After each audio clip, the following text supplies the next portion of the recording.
All right, one last look at your traffic and weather on your Wednesday morning. A couple accidents to report, one at Alpine and Polo, another one at Bluff and Southern Drive, I-26 eastbound at I-126, and then I-77 northbound at Forest Drive. Going to be hot and sunny the next 3 days. High of 90 today, 87 tomorrow, then 90 again on Friday. Currently 80 here in Columbia on the game.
Oh, 9 o'clock on your Wednesday morning. Welcome in. It is the Extra Point. Tyler Head and Jack Veltri along with you here on the game. Inching another day closer to the start of the college football season. 38 days till kickoff tomorrow. We'll be out at Birdie's with Beamer. A little over a week away from fall practice, preseason camp getting started. And, yeah, man, I say this every single day, but one more step closer. Way to correct yourself there. It's not fall. We're still in the month of July, and when camp gets rolling, it's going to be August. What does anything about August in Columbia scream fall to you? Well, I think it comes from, and I was thinking about this as I was driving in this morning. I know your wife, obviously being a teacher, I'm like, man, wife, your fiance, your not there yet, not there yet. Sorry. We still have a little bit to go. We got a year, but.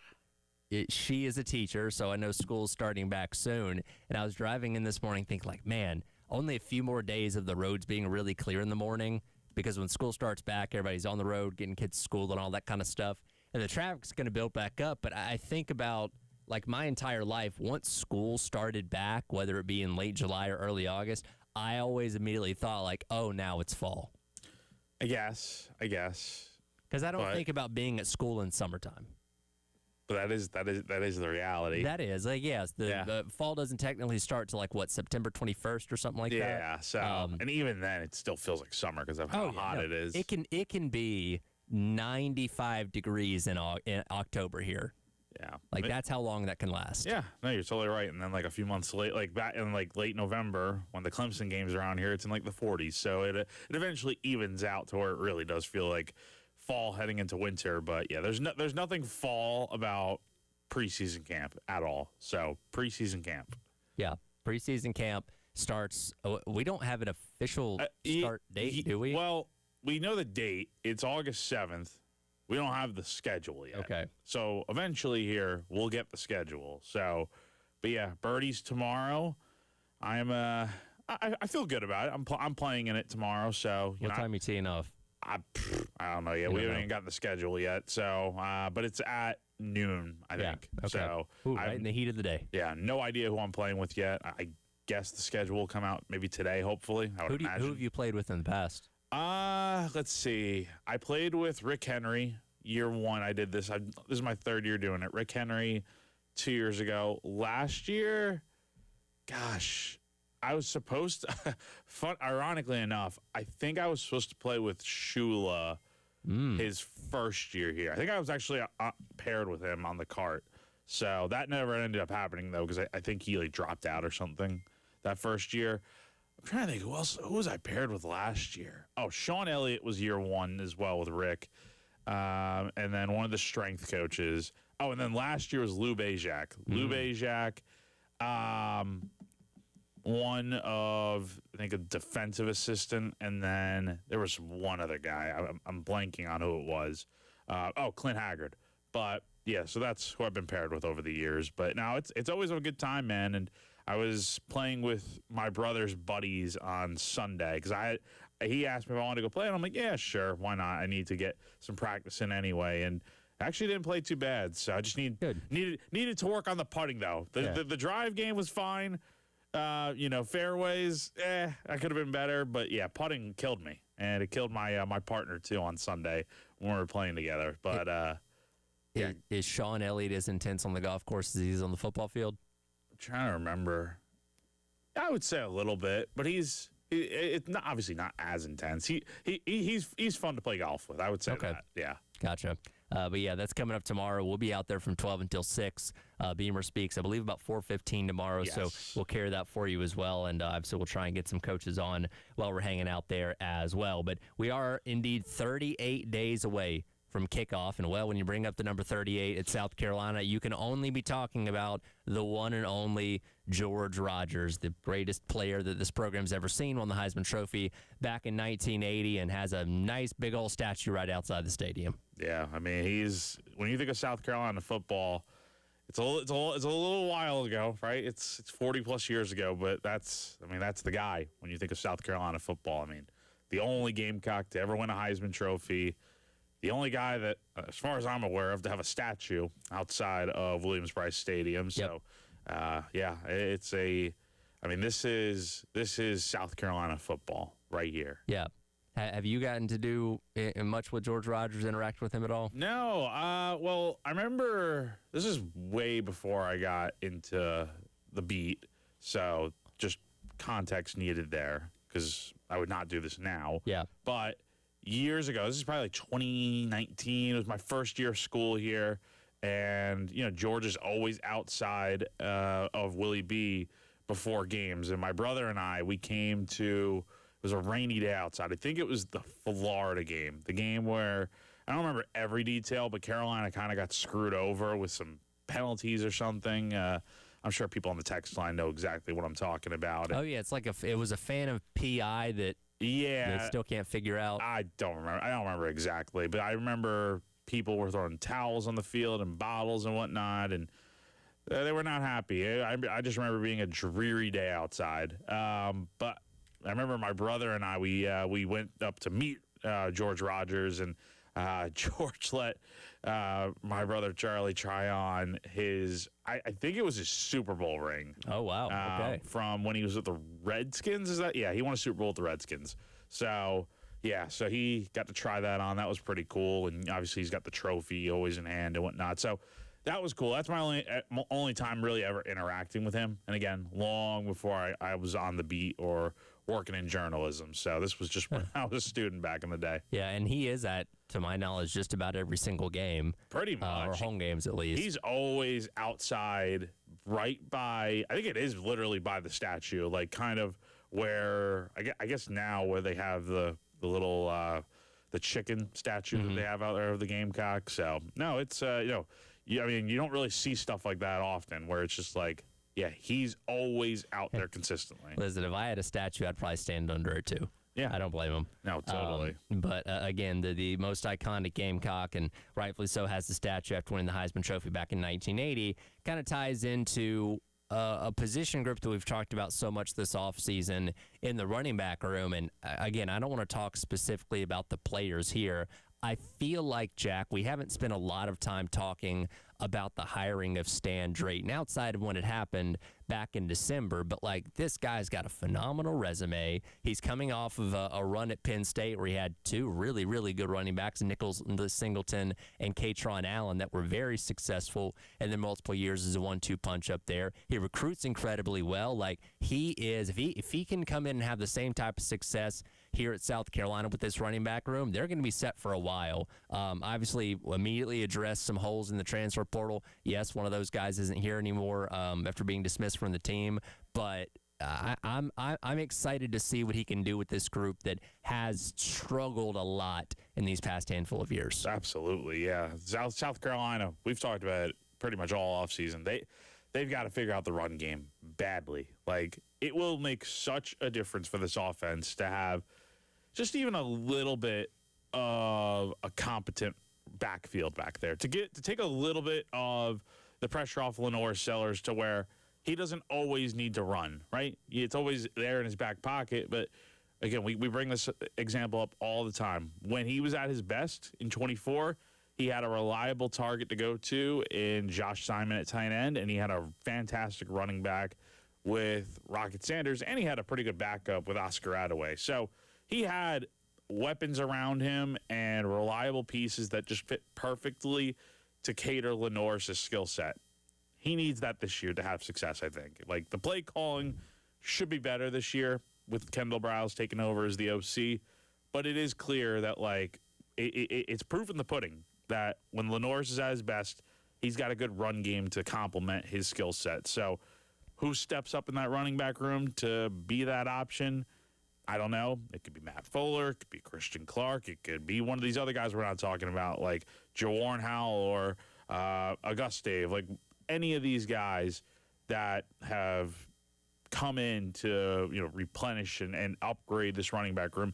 And you like what Drayton's done, right? Because, I mean, there's a reason why South Carolina's promoted him to being the associate head coach. And Beamer's, I guess, kind of like pseudo right-hand man, essentially, right? Yeah. He's got a proven track record of developing running backs and doing a great job working with them. He's coached at the college level for decades at this point. This may end up going down as, I know everyone wants to talk about Briles might be the hire that saves Beamer's job, but in truth, I really think in the long term, I think Drayton's going to be the best hire that Beamer has made this offseason. Yeah, well, again, and I understand why it gets overshadowed because the Briles thing is a bigger deal, and obviously the offensive line's been in worse shape than the running back room, so we focus a little bit more on Randy Clements and what he's expected to do with that group. But this is a running back room that, outside of when you had Rocket Sanders a couple years ago, hasn't been all that much to write home about, and that's not just with the on-field production, that's with recruiting as well, and that's a big reason why Marco Blackwell was moved on from, because you went 2 full cycles without signing a high school running back. And yeah, you can always supplement things in the portal, but you need to consistently be adding people to that running back room, out of the high school ranks to just, at one thing, keep it replenished and keep it deep enough. Now, again, Drayton comes in and popped a couple guys out of the portal, including Jabri Coleman coming over with him from Penn State to fill in some of those holes. But, the development of that room is something else that struggled over the past couple of years, and we'll see how Drayton does with that. In addition to just not letting things fall through the crack. Like, one of the most glaring examples of things going wrong with the running back room last year was the Matthew Fuller 72-yard touchdown run against LSU in the first quarter of that game. Great play. It was the longest play he had of the entire season, and then he doesn't touch the ball for 2 more quarters. And, Coach Beamer said something that affected halftime of, like, having to say, hey, we need him on the field. And that was the thing. It wasn't that he wasn't just getting touches. He wasn't on the field for vast majority of the time after having that long touchdown run. And part of that is on Mike Shula. Part of that also falls on the running back coach, who at the time was Markel Blackwell, not realizing or not understanding, I guess, that he wasn't putting at the time his best running back option on the field. Yeah, that one still simply blows my mind. I really, it's just, how does that happen, right? I understand, like give him a series off to let him catch his breath, but man, whatever happened to the concept of riding out the hot hand? South Carolina did not have good options at running back last year. Like, coming into the year, you thought that they were going to be set with Faison being the running back 1, and then Howell, we've seen what he could do. He can be a good running back. We've never really seen it, full blown. And same deal with Fuller, right? And finally, you get some production out of that room from Fuller, showing some potential. And it's like he doesn't play until way late in the game when you're in a tight game too. It's not like South Carolina's just getting blown out. So stuff like that just mind-boggling to me. But hopefully this year will be completely different in all aspects of the game, including decision-making like that. Well, I think we should all be rightfully excited about what Stan Drayton brings to the table. Long track record, national championships. Obviously, he's coached running backs like Ezekiel Elliott, brought Bijan Robinson to Texas. Again, had success last year with Katron Allen and Nicholas Singleton at Penn State. So a really good resume that he's bringing to the table that hopefully, and look, I don't know if anybody in this running back room is going to run for 1,000 yards or even 800, but if you can have a unit that is good enough and complements what else you do on offense in addition to Sellers running ability, ability, I think they'll be just fine this year. Need blocking up front. All starts with the offensive line, but Yes, it does. plenty of reason to be excited for what this running back room is going to be with Stan Drayton leading it. Yeah, no, totally. Yeah, you should feel pretty good about what Drayton can do just based on his track record. End of the day, though, for me, Tyler, it does just come down to what those running backs on the field are going to do. And I'm interested to see who emerges as RB1 from that group. Well, the Drayton hire is one of many reasons to be excited for this upcoming season, but South Carolina has to strike while they can, and Josh Pate talked about that last week at SEC Media Days. We'll play that for you coming up next. It is The Extra Point. Tyler Head and Jack Veltri on your Wednesday here on The Game.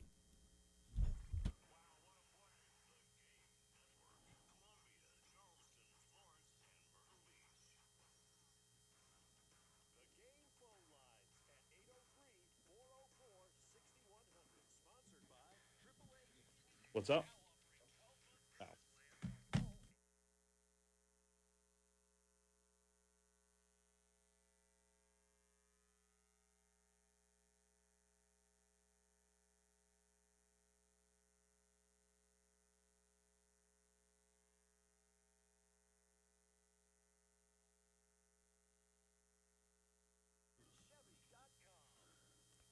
At AAA Heating and Air, home comfort is their top priority. Give them a call today at 803-677-1500 to schedule a seasonal maintenance appointment. Let AAA Heating and Air's qualified technicians put your mind at ease with a thorough inspection and cleaning of your heating and cooling system. Join their popular AAA Comfort Club to take advantage of special extras such as flexible visits, added discounts, and priority scheduling. AAA Heating and Air also offers indoor air quality products that work with your HVAC system to improve your home's air quality. Clean the air, eliminates common household odors, removes allergens, pollutants, and can even improve sleep and reduce the spread of some viruses. So go to callAAAtoday.com for more info. Again, call3astoday.com for more info. Tell them Jack Veltri from 107.5 The Game sent you on over.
And that's why it's so important. 2 years ago when South Carolina was in position, just a couple of close losses, and they barely miss out on the playoffs. If Ohio State has that happen to them, they'll just be right back there next year. South Carolina can't guarantee themselves that every year, and that's why it's so important to strike when you can, because Shane almost had a season 2 years ago that would have bought him virtually a lifetime of equity in Columbia, and instead it almost doesn't count to a lot of people. And you know what you get paid, and you know how inflated the expectations are going to be because of that. And you're really close to Shane. I know that. Shane Beamer, a huge friend of this program. Yeah, love him. How about the shout-outs, man? How about that? It's been great. But it doesn't change the fact that he's got to get the job done. Welcome back in. It is the Extra Point. Tyler Head and Jack Veltri here on your Wednesday on the Game. That the voice of Josh Pate, who was on the SEC podcast with SEC Mike and cousin Shane last week at Media Days, giving his thoughts on South Carolina and talking about, again, something we stress so much going into this year, the need for this year to be probably really good to keep the Beamer era going, and kind of the way he phrased it there, strike while the opportunity's there. Strike while they can, strike while the iron's hot, because you don't know when you're going to have this kind of team put together again, one that we think has the opportunity to be really, really good if they play their absolute best, though they have a tough schedule, tough opponents, and all that kind of thing that are going to make that easier said than done. But again, Pate kind of echoes the sentiment that we've all shared this entire offseason. Like, this has to be the year. You have to take advantage while you can, because you're losing a ton this upcoming offseason, and 2027 probably going to be a pretty hard reset for this program. Oh, yeah, totally. Like, this kind of feels like I don't want to say the Last Dance, like a la the Chicago Bulls, but it kind of feels like that to a degree, because you're like like, if everything goes according to plan this season, even if not, then you're going to be losing so many guys. Like the big three of Sellers, Harbor, Stewart. Harbor's done after this year automatically because he's a senior. Stewart and Lenoris could come back for another year, but let's be real. Stewart is definitely going pro. He's going to be a top 10 draft pick probably, and Lenoris, I would think if he has a good year, he'll probably end up being like a first-round guy potentially, because there's always a need at quarterback for these NFL teams supposedly. So you're going to lose those guys. And then we went over the roster yesterday, like the starting guys, pretty much all but like two positions contain a guy that is like a junior, senior, fifth-year guy. Like, pretty much at every position, you're going to be losing guys that are veterans and could go to the draft. They may be out of eligibility. Like, you're right. When you say hard reset, I think you're spot on about that. Because, yeah, next year you can go and bring in guys to fill out spots from the transfer portal and whatnot. But this roster will look, I would say, mildly different. Honestly, it'll look very different next year because of how many guys are just not going to be here after this season. Is this team more talented than the one 2 years ago, like on paper? Now, the one 2 years ago, you had 5 guys drafted. Eamon Warry was a year away from getting drafted. Yeah. Sellers and Stewart, played great in their first, respective years as starters here at South Carolina. Is this team more talented than that? On paper, I'm going to say no. I think that 24 team just was so special. My perspective on it is, and I think they are deep at a lot of positions, but like for me, I think like they were probably better on the defensive line because you had Kennard, which we knew coming in he'd be pretty good. Didn't know he'd be that good. At defensive tackle, you had a lot of guys that have been there since the first year of Beamer, and it kind of just worked. It was the perfect storm of those guys all clicking at the same time, like Boogie, Tonka, TJ Sanders. Like, that was all their last years here at South Carolina. And then offensively, like, you brought in Rocket to fill out that running back spot. You had Attaway back there. Lenoris was a young quarterback at the time. You had Robbie Ashford, who I think was a pretty good backup quarterback to have. Not someone like amazing by any means, but hey, he went out there and did his thing in that Akron game 2 years ago. And then even at like wide receiver, like you had the unsung heroes. Like you had, you had Josh Simon out there, who was your leading pass catcher. He was so good that year. You had Michael Smith, who did some good things at wide receiver. Like, who could forget Dale Von Campbell becoming a hero towards the end of the year? Like you had, I just listed off a ton of players who did really good things that year. Now, coming into the season, maybe you could argue this group has a little bit more potential. I don't know. Again, on paper, it's tough to tell. Oh, and I'm forgetting Demetrius Knight. Like there's so many guys from that team that were just so special, and it just everything clicked that it's going to be hard for South Carolina to top that this year. That 24 team set the bar so high to where whenever Shane Beamer's time at South Carolina is over, like if he gets to the playoff one year during his tenure, it's like, okay, that's obviously the best team he'll have at South Carolina.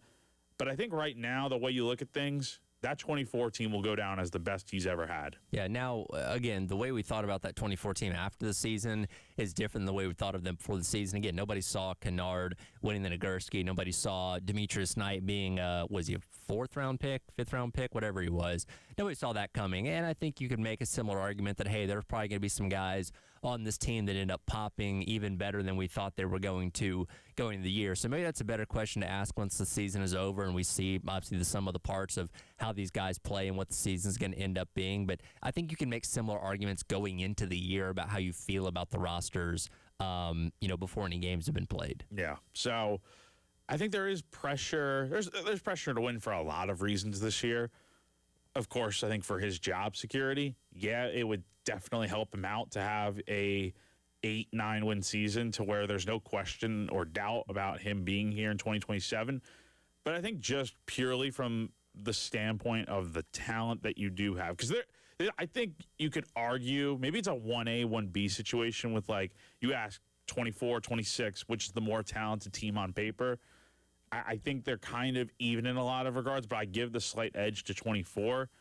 But because of that, it's like he's got to go out there and have success, because you are not going to have these guys back here next year. Like, there are so many guys you're going to be replacing after the season, and quite frankly, it's going to be tough to replace some of these guys. Pate said if Beamer had made the playoff 2 years ago, it would have bought him a lifetime of equity at Carolina. That's maybe reaching a little bit too far, but let's say Beamer did make the playoff 2 seasons ago, and they still followed it up with a 4-8.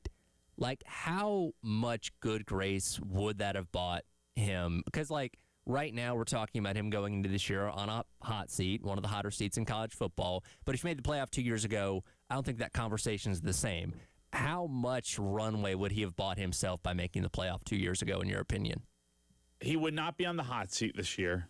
I think what it would be is the seat would be there, like the chair would be there, but it's not lit on fire yet, right? Like, there's no gas, there's no kerosene poured on you, and you're not getting flaming it up yet. I think what it is right now is, yeah, if he made the playoff 2 years ago, it's like if he has another bad season in 26 after the way things went last year, then the hot seat really kicks up heading into 2027. Does that make sense? Yeah, I would even venture to say that you probably buy yourself about 4 years, in my opinion. Considering the fact that this program had never done something like that before, even if you're going 4-8, 5-7, 5-7, I think it's not until, that'd be 2029 at that point in time.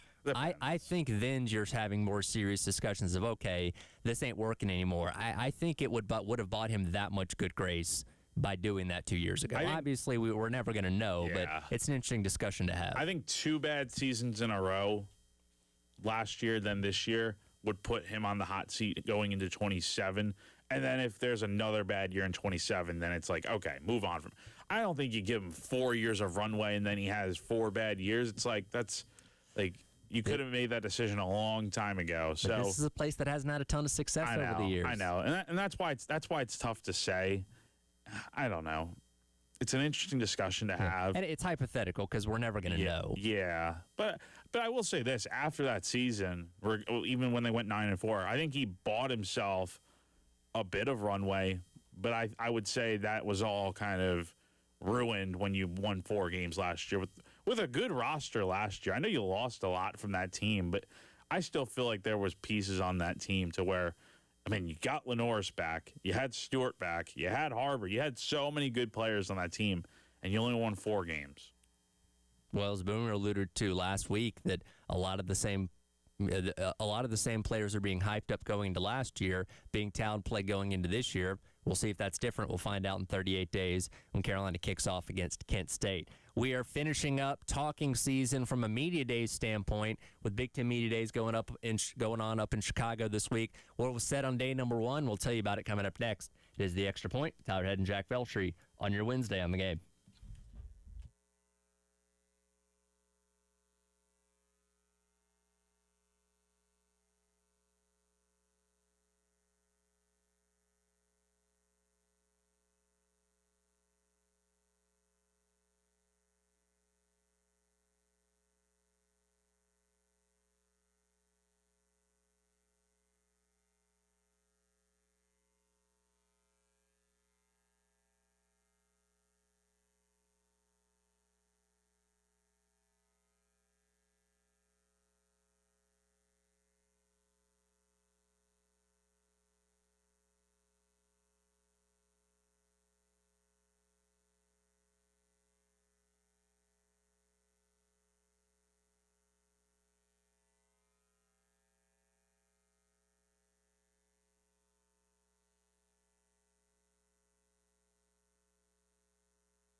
Welcome back in. Extra Point. Tyler Head, Jack Belcher with you here on your Wednesday on the Game. Month of July is media days for college football. Had ACC, had Big 12. Last week we were at SEC media days in Tampa. And the Big 10 going last but not least in Chicago this week. Day number 1 yesterday. And, of course, Tony Petitti, the commissioner of the Big 10, took to the podium to kick things off yesterday morning, standing beside the last 3 college football playoff national championship trophies. Very much proud of what his conference has accomplished in the past 3 years. Is he willing to say the Big 10 is the best, though? Here's what he had to say to that. Yeah, I'm not going to get into like who's better or not. I will say something I think that gets overlooked in our conference a lot. You cannot send your top teams out into the CFP unless they've played and have them be successful, which we have been very successful if they're not going through a gauntlet in the regular season. You know, this idea that the middle of our conference isn't hard is just not right. Like at the end of the day, our teams are ready for the CFP. Our travel looks like the CFP travel. You're going all over the country. How we play, the difficulty in the road in the Big Ten, I just think that's overlooked. The reason why we've been so successful is our teams are prepared. You know, when the best teams in any given season play each other, that's great. That prepares them. But you also get through a lot of really difficult games. You cannot just be ready to go play in the postseason after you think you've played something easy. It just doesn't happen. And so I think that's kind of something that gets overlooked in our league. We have a really difficult league. It's tough to win on the road in the Big Ten for even the best teams. Now, well, he's not outright saying that the Big Ten is the best. Obviously, he's going to make his case for why he believes that. And whether you agree with him or not, you can't argue with the results. The past 3 years, they have 3 national championships. And as we've talked about plenty this offseason, the SEC hasn't even gotten the opportunity to play for one since Georgia won back in 2022. Yeah. So, I mean, look, he really could have gone up there and boasted that the Big Ten was the best conference in college football, which, hey, lately, you can't argue with it. They've been really good with winning national championships, and that speaks louder than anything the SEC has done lately. But I think we know that the Big Ten and the SEC are the best conferences in college football. There's no debate about that. I think you could talk about overall quality of the conference.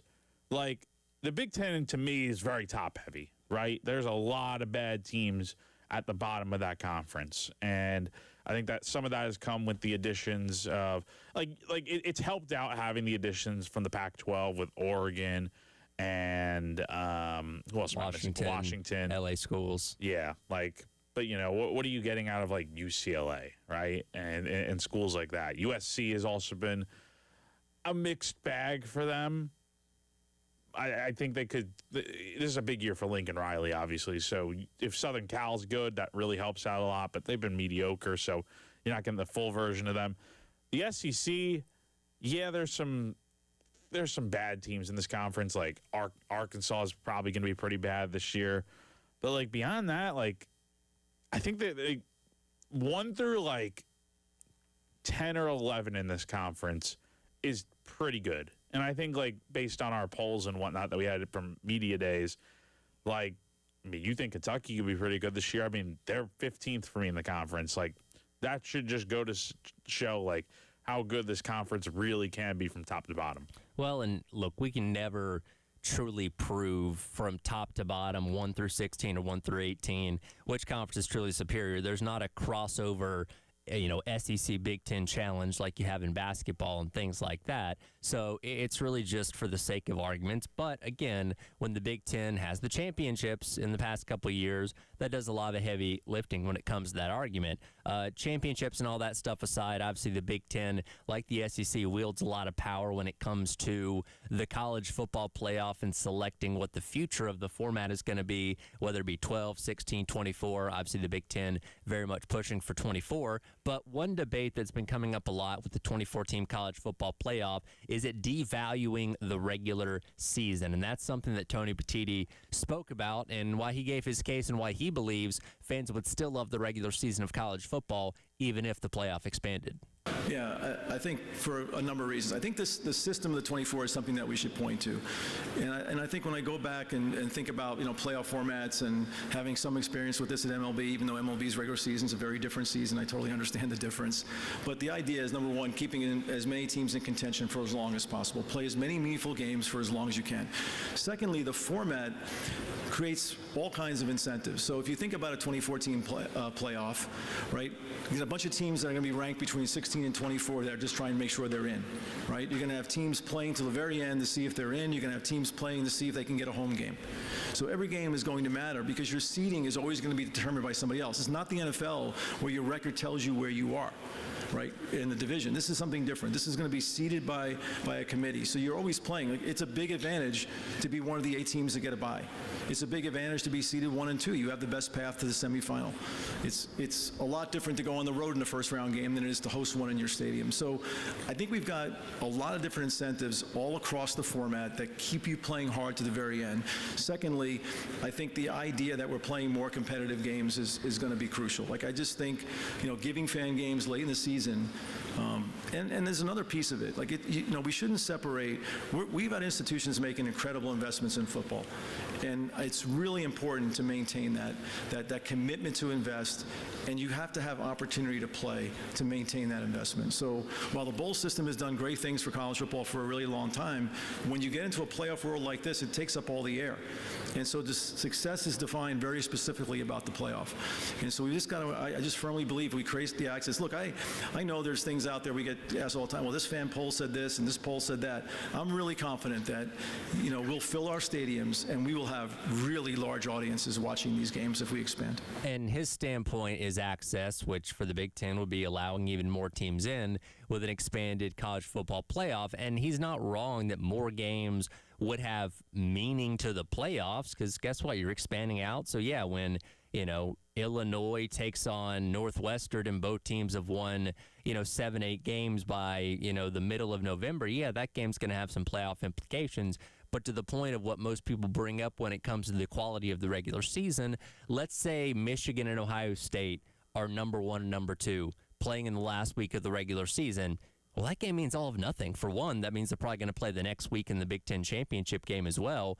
But the big high-profile games that we've loved so much over the years in college football, I brought up the example of LSU and Alabama in the game of the century back in 2011. That felt like the biggest game of the year, and it was. Now, yeah, they rematched in the national championship, but it felt like everything was on the line in that game because of how exclusive playing for the championship was at that point in time, where, again, if you had the example of Michigan and Ohio State as a 1 versus 2 in the regular season, it means not a whole lot in the grand scheme of things, which, again, is further diluting the product of the regular season in a lot of people's eyes. Yeah, and honestly, the structure of college football hasn't really helped with the significance of some of these games. Like the example you brought up in 2011 with the game of the century between Bama and LSU, and honestly, a lot of games from that era, and even heading into the 4-team playoff till, the years where that finally ended after, 23 was the last year of the 4-team playoff. Like, every game mattered. Now it's like games still matter, right? Like I feel like watching college football every week, it's like, yeah, the games still matter, but it's like if you lose, like that Ohio State-Texas game early in the year, right? That would technically fall under game of the century type of stuff. Really big early season matchup, but it's so early in the year, number 1, but also number 2, it's like even if you lose that game, like if you're Texas, you lose that game, all right, it stinks you lost, but it's like you're fine because it's only 1 loss, and you can make the college football playoff by going 11-1, no problem. And better part is the SEC schedule hasn't even started yet, so you could still do fine in SEC play, clean slate, and make it to the SEC championship, win it, and get the automatic bid. So the significance of these games is not the same, and it still matters, but not to the degree that it used to, I think. Yeah, and again, I understand why Petitti and the Big Ten have the stance they have, and we'll get into what the coaches have to say coming up, here in the next hour. But I'm very much with Greg Sankey of digging the heels in and not going any further than 16 because I think 24 is too much, and I don't want the regular season to be devalued any more than it already has. Yeah, no, you definitely want to keep it where it is. Any further, it's like, yeah, you're losing the impact of what these games mean because there's 12 games and every game's supposed to count really, really much. But obviously, if you continue to expand, you're just letting more teams in, and creating less significance for these games. Again, more conversation about the Big Ten in hour number 2. But coming up next, they say you can't go home again. Well, one former Gamecock kind of is. We'll discuss that on the other side. It is the Extra Point on your Wednesday on the Game.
All right, welcome back in. It is the Extra Point.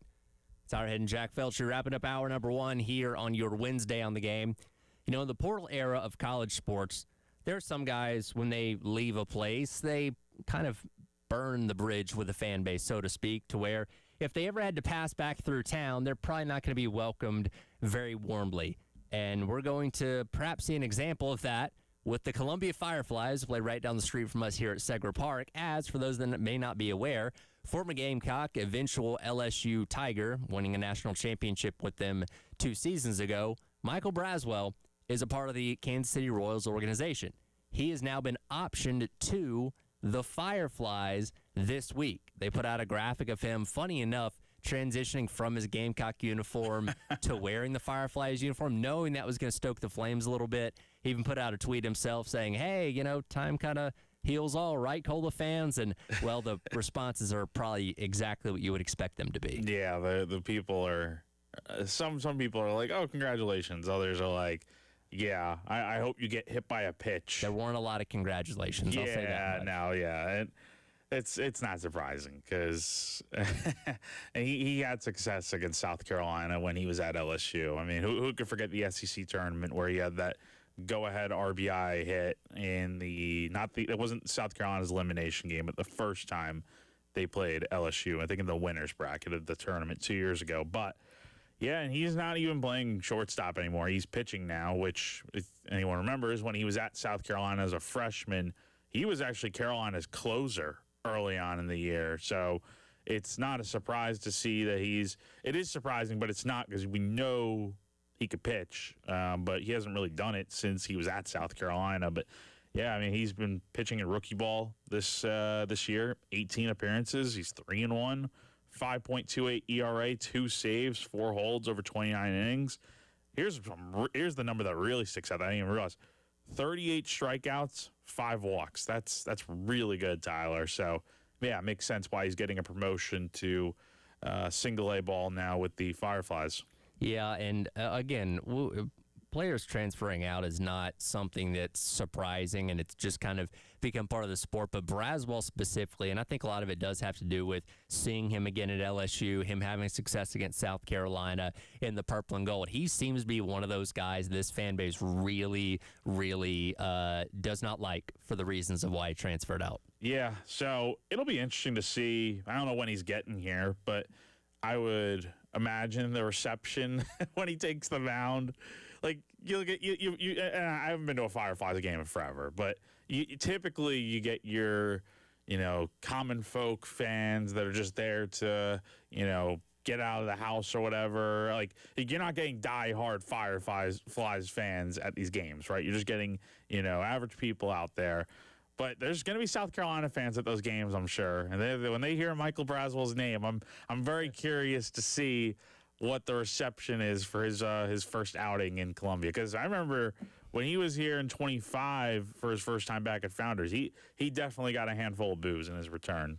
Yeah, well, hey, listen, for him, it worked out. He went to LSU and won a national championship. You can't argue with that result. Yeah, he was much better off leaving South Carolina for LSU, although my understanding is he did not play well at all this past season in 26. And I don't think LSU fans they're more fond of him than South Carolina, but maybe Sure. not as much after this past season. Yeah, it is funny, and I would try and go to a couple Fireflies games a year, but you're right, especially, in minor league baseball, a lot of people there don't know who a lot of these players are, so you're not going to get tons of reaction when somebody's either being announced coming up to the plate or going out there on the mound of the pitch. But yeah, Braswell, when his name gets said over the loudspeaker, he might elicit a little bit of a response. If there's enough diehard Gamecock baseball fans hanging out there. Yeah, but no, I thought that was really funny to see yesterday, and I did love it that the Fireflies, because they knew what they were doing. Oh, right? Sure. Like the social media team, they knew what they were doing. Well, hey, you can get people to go there just to boo him, right? Yeah, hey, I'll buy tickets to a game to boo Michael Braswell. They're gonna have. I mean, I'm sure they have decent attendance, but yeah, I mean, I'm sure for his first outing that the tough part about it is you don't know when he's going to pitch because he seems to be a reliever, so it's like he could pitch any given day. But yeah, if you're lucky to be there one night, maybe you'll have the chance to boo him if you want. Well, they have, all minor league baseball teams have theme nights. They did a Christmas night the other day. Like, you can have boo Michael Braswell night if you want. I'm sure people would go for that. But maybe time has healed all wounds. Jones. We'll see. Probably not, but you know. I don't think people are going to be throwing trash at him walking out of the field or something like that. But he'll get a couple of thumbs downs, I'm sure. Yeah, no, totally. Yeah, but hey, we'll see. So you can go to Segra Park at some point soon and see Michael Braswell in action once again in Columbia. Hour number 2 on the way. We'll get back into what was said at Etihad at Big Ten Media Days, including, Carolina's fans' favorite Big Ten coach taking a shot at the SEC. That's coming up next here in the game.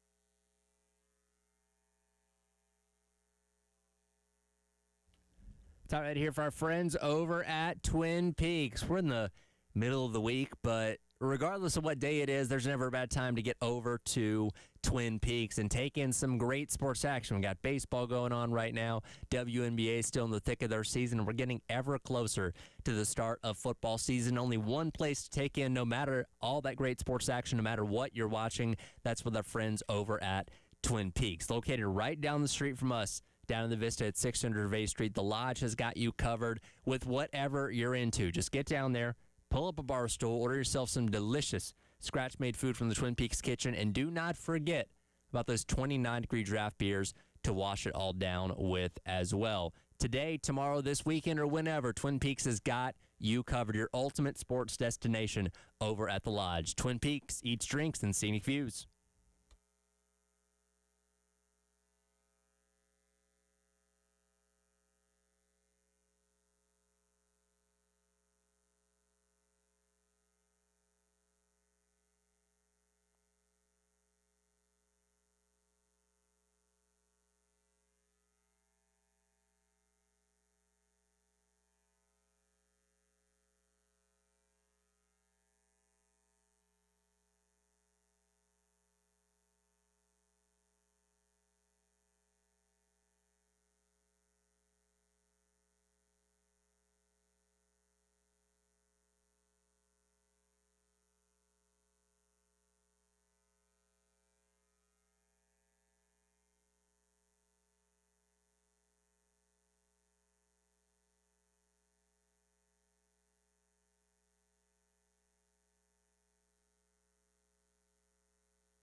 All right, welcome back in. Extra Point, hour number 2.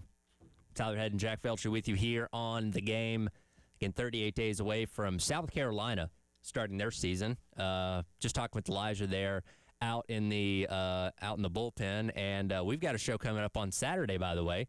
We'll be out there from 11 until 1 out at Westco Brew and Bowl at 3440 Charleston Highway. Going to be collecting school supplies for Herbert A. Wood Elementary and Alcorn Middle School out there all morning into the early afternoon. We're also going to be handing out $15 play cards for each donation that day as well, one per guest, as a thank you to bringing the school supplies. So if you can, come hang out with Elijah and myself at Westco Brew and Bowl. We'll be talking plenty of Gamecock football, SEC football, getting you set for the season, as by that point in time we'll be 35 days away from Carolina kicking off against Kent State. So just a tick over a month, and on Saturday, we'll be 4 weeks away from week number 0 and getting all of college football started. Man, around the corner. Hey, and think about it this way. A month from today, week 0. That's right.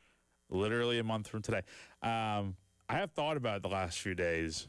So are you cool with doing staff picks again for week 0? Yeah, absolutely. Yeah. Because we did them all the way through the national championship, right? Hell yeah, we did. I think I once again finished horribly, but yeah. Yeah, I know. And hey, I think Terry finished worse than anyone, so that was good to see. Which is funny because he was the best the year prior, I think. Yeah, he was the champ the year because I remember he beat me out by 1 game, I think. And then, last year, just I don't know what happened. So I can't even remember. Trying to remember who even won last year. I'm gonna try not to overthink it as much this year. Yeah. Because I think I put too much thought into my picks, and that's typically where it ends up going wrong. Much like filling out a March Madness bracket. When you overthink it too much, you're like, well, my bracket's going to be the worst, and the people that pick based on team colors and mascots end up being the best ones. So I'm just gonna kind of wing it this year and be like, all right, whatever my heart says, that's what I'm going with. There you go, good choice there. So, like you said, right at a month away from week 0, getting things started for all of college football on the last weekend of the month of August. We're wrapping up the month of July with Media Days, with Big Ten Media Day going on right now in Chicago. Day number 2 gets rolling coming up here in a little under an hour and a half, excuse me. But yesterday we heard from a couple of different coaches, including, South Carolina's favorite Big Ten coach, that being old Brett Bielema, who has plenty of experience in both the Big Ten and the SEC, and in the conversations around the college football playoff and whether to expand it or not, old Brett couldn't pass up the opportunity take a shot at his former conference. They have, opinions, and obviously they're going to draw the Big Ten, SEC, and all that goes around about that. But to sit in a room with both of those guys, I think with Tony and the vision and experience that he has, and to be in the room where Sankey, I know he's got to protect the SEC, and they kind of want to live in 2005 forever. But I think the forward thinking of where we are in college football is an awesome thing. So. Can't live in 2005 forever. Now, he did go on to expand on this. He was asked about it later on, and he basically said, made the headline, which he did because that was the thing that got clipped. But he was basically saying that he doesn't believe the SEC is willing to adapt and be in the modern times of college football. By saying 2005, you're saying, hey, you're stuck 20 years in the past. Basically, there's a lot there with that answer that I want to get into, but initially, when you hear Brett Bielema say that, what do you think? Well, he went 29-34 and 11-29 in conference play when he was at Arkansas for 5 seasons from 2013 to 17 at the height of the SEC's powers. So I don't think he really knows what winning is like in this conference, quite frankly. But yeah, I think it's always something. Always something with him, right? He seemed like he was a likable guy before the Citrus Bowl 2 years ago, and then ever since then, it's always some comment that comes out every year that you're like, dude, what the heck are you talking about? It is really funny to think back, leading in the Citrus Bowl, and both fan bases were excited because both teams had the opportunity to win a 10th game. They both went into that game at 9-3, and if you ask Gamecock fans, hey, what do you think of Brett Bielema in Illinois? Probably pretty neutral, right? Like, oh, yeah, he was at Arkansas, didn't really work out, and, he's found success at Illinois. That's cool, but nobody would have really had much bad things to say about him. But, man, coming away from that game, he might have become the most hated coach in Orange, which is saying something considering the team in the upstate. But, yeah, ever since then, and he's taken shots not just at Beamer, but at the SEC and other people around college football, that anytime his name comes up, like Gamecock fans immediately jump on and like, man, we hate this guy. Like, it's not the SEC's fault that he couldn't win. He just couldn't handle the SEC. Given his record, I mean, the best season he had was 8-5 at Arkansas. Besides that, it was 3-9, 4-8, and then a pair of 7-6 seasons. So, in the most games he won in the SEC in a year was 5. So, yeah, the guy does not know what success looks like in the SEC to really talk about living in the past. Well, and I don't necessarily take his answer in terms of like having success in the conference or not. I think it's more about what's going to benefit him the most at Illinois. And this is where a lot of coaches fall with this, especially in the Big Ten, which the league is obviously pushing for the 24-team college football playoff. Let's look at what he's done at Illinois in now going into his 6th year. 5-7, 8-5, 5-7, 10-3, and 9-4. And the past 2 years, he's found himself ranked inside the top 25 by the end of the season. For Brett Bielema, he knows, hey, if I can consistently win around 8 to 9 games every single year with a 24-team playoff, I got a really good shot of being in this thing more often than not, which brings with it incentives and bonuses and all that kind of stuff. I think that answer stems more from him saying, hey, an expanded playoff benefits me because that allows my team the opportunity to have access. I don't buy Brett Bielema ever being a guy that's going to go out there and win 11 or 12 games in the regular season, play for the Big Ten championship, and be the number 1 overall seed. But at Illinois, you don't really have to do that, right? Because that's not a program with a rich history of success that demands that a coach, be winning national championships or playing in the semifinal and all that kind of stuff. If he could consistently make a playoff 3 out of 5 years, they'll probably keep him there forever. So I feel like that's more of what that answer stems from of, hey, I want this to happen because this is going to benefit me more. And the SEC is the one thing right now in the way preventing that from happening. Yeah. So, I mean, and he's had success at Illinois. Like, no one's denying that. Like, he's a good coach. Yeah. He's not great. He's not elite. He is a good coach. He had success at Wisconsin before going to Arkansas. I would say this. What would make him elite? I think getting to the college football playoff consistently at Illinois would make him in that group for sure. Because you look at, excluding Arkansas, he actually is a pretty good coach. Like, he did really well at Wisconsin, went to 3 straight Rose Bowls from 10 to 12, had a 12-win season his first year at Wisconsin. Like, no one's denying, like even at Illinois, he's done a really good job. The last 4 years, he's had a pair of 5-7 seasons in 21 and 23. But between that and since then, 8-5 and then 10-3 and then 9-4. So he's done a really nice job getting Illinois. I said earlier, I think the Big Ten's pretty top heavy, and I do feel like that's the case.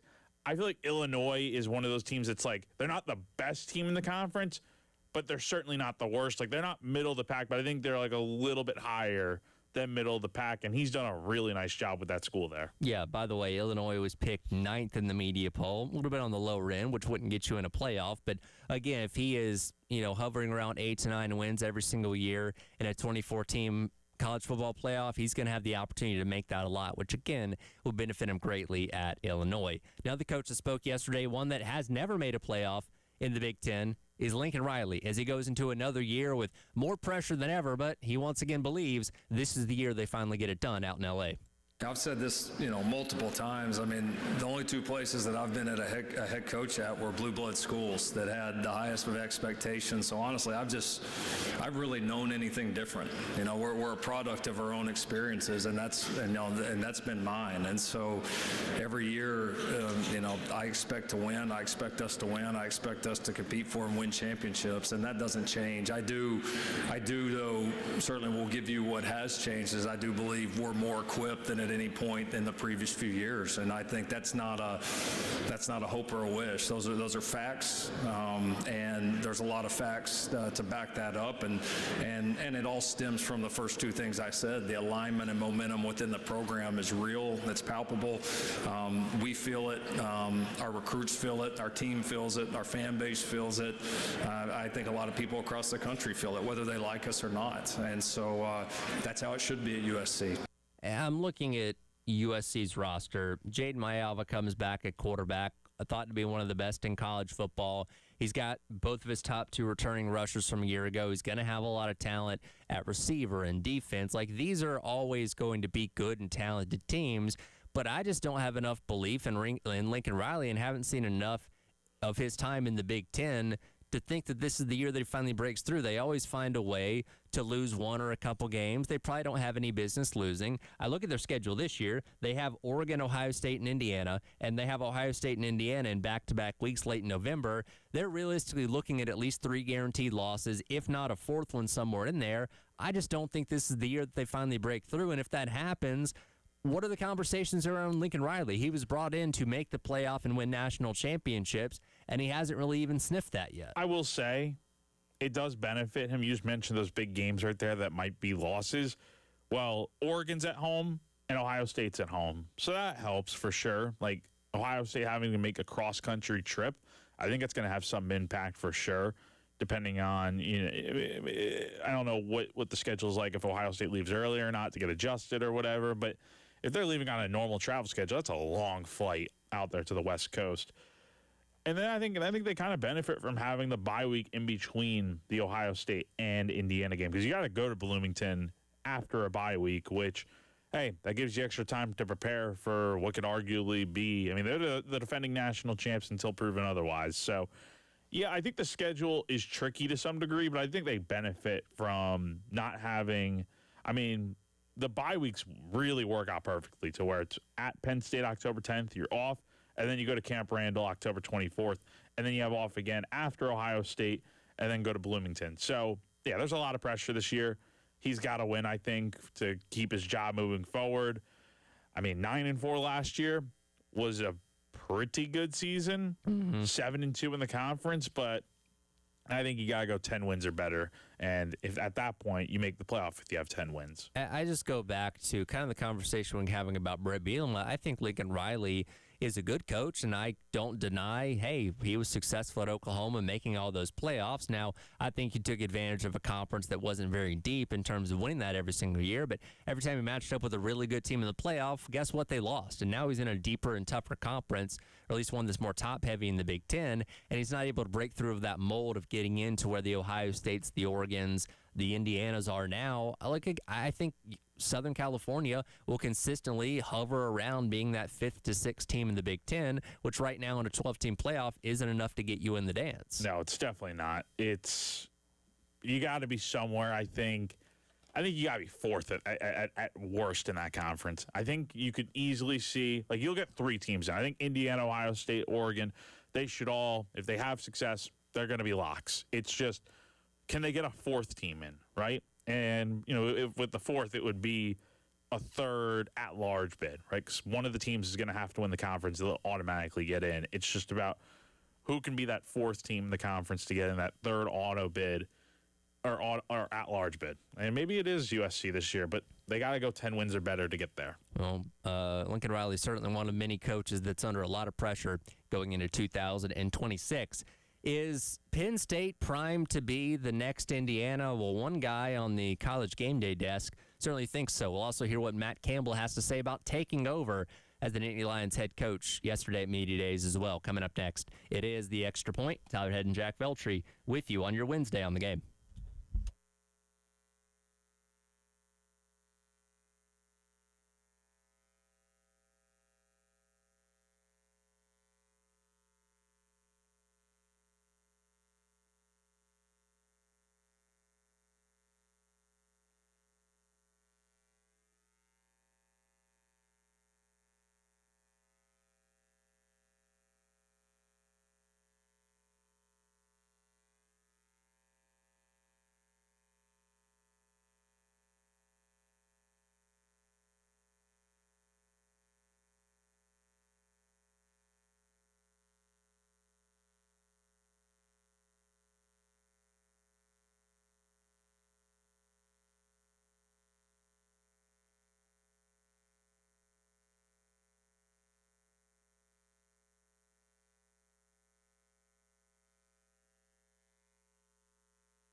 Welcome back in.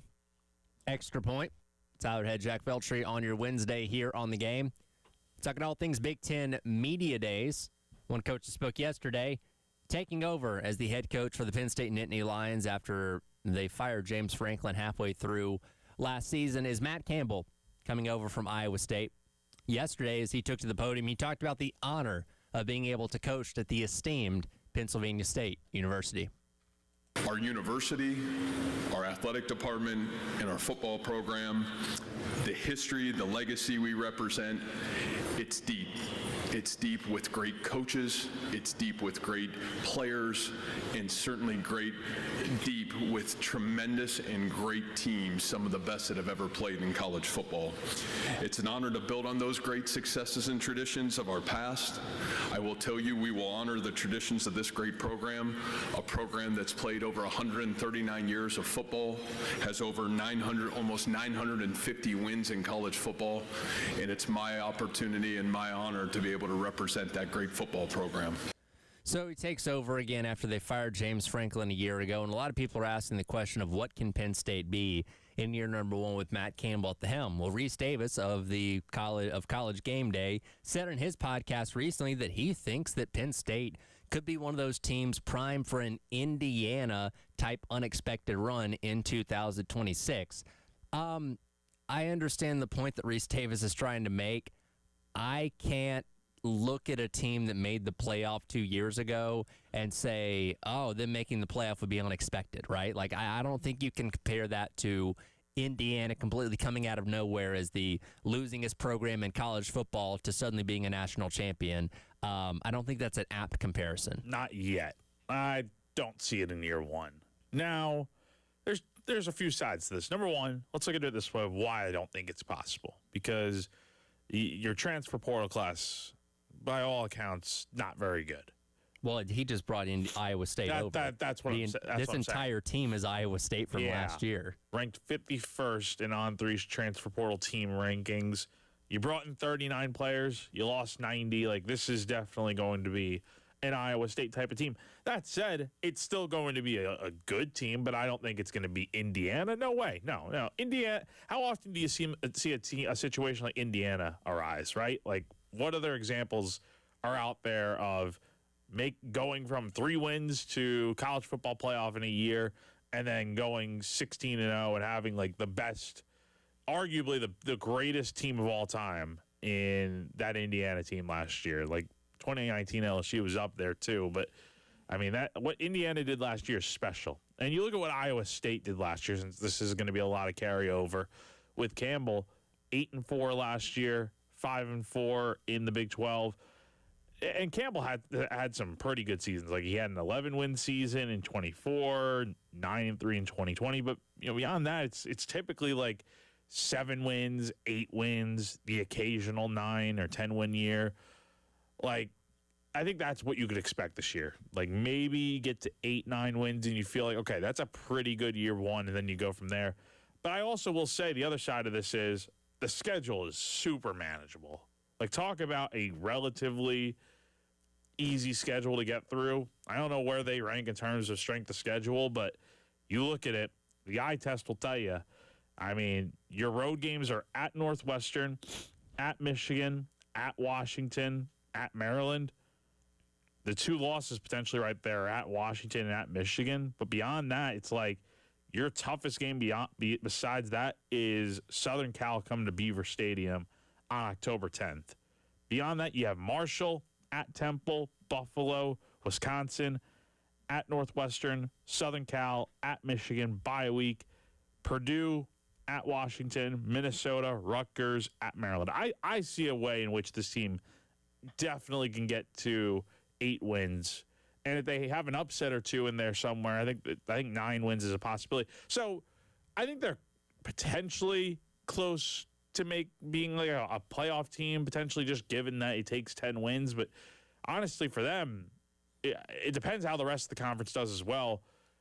10 wins may not be enough just because you look at the schedule. Like, they're going to have a signature win or 2 over some quality teams on that schedule. Well, and as Reese Davis was going to explain, that is more of the point that I think he was trying to make in terms of the schedule sets up better for Penn State, kind of like it did for Indiana 2 years ago, where the only real challenge they had in the Big Ten was Ohio State, a game they lost pretty handily, but they still went 11-1, were able to make the college football playoff. That's more the comparison that I think he's trying to make compared to saying, it's an Indiana-like run in terms of coming out of nowhere.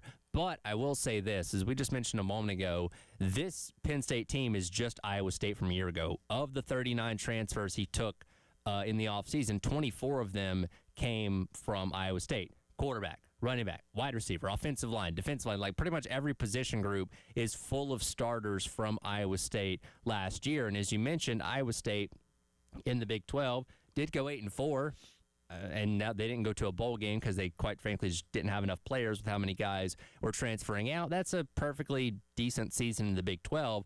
I don't know, and we're going to find out when they play games, I don't know if an 8-4 Iowa State team is good enough to win 10 games in the Big 10. You know what I mean? Like, could they win 7 or 8? Sure, but winning 10 games, even as light as that schedule is, I just don't know if that talent transferring over, because again, or they're kind of following the Cignetti mold of just bringing in an entire team from a prior stop, because Cignetti brought James Madison over to Indiana, and obviously that ended up working out, so nothing's impossible, but I just don't know if an 8-4 Iowa State team in 2026 is going to be able to go out there and win 10 games, even with the lighter schedule in the Big Ten. And that's the other thing I worry about is the schedule is lighter, but it is an Iowa State team for the most part coming over.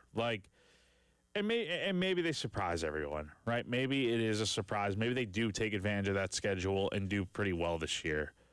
But how are they going to look against teams like Michigan and Washington on the schedule? They are lucky to not have to face any of the big three in that conference with Oregon, Ohio State, and Indiana. Like they do really luck out in that way. So it could kind of be like Indiana year one under Cignetti, but we all remember what happened. They got blown out by Ohio State, didn't stand a chance, and then they lost in. And honestly, the score might have been closer than it looked, but they did not play particularly well against Notre Dame in that playoff game. So I don't know. Do I think they can have an 8-9 win year? Yeah, but are they going to do anything against the big teams in the conference that they are playing on their schedule? I don't know. Probably not. The Campbell era at Penn State is going to be so intriguing because, quite frankly, if you would have told the people in charge of Penn State that decided to fire James Franklin halfway through last year, after being in the semifinals of the college football playoff, they would end up with Matt Campbell. I don't know if many of them would have made that move. I think, obviously, we saw what happened with Kalani Sitake, other coaches that they were flirting with hiring, and they ended up hiring Matt Campbell. I don't know if a lot of them would have decided to move on from James Franklin because we've not seen enough to prove that Matt Campbell is that much better. Now, the argument can be made, okay, at Iowa State, he didn't have the abundance of resources and stuff that would allow him to be as successful as the Texases and the Oklahomas and the Texas Techs from all those years in the Big 12. So maybe going to Penn State and having those resources, he can really prove himself at that point.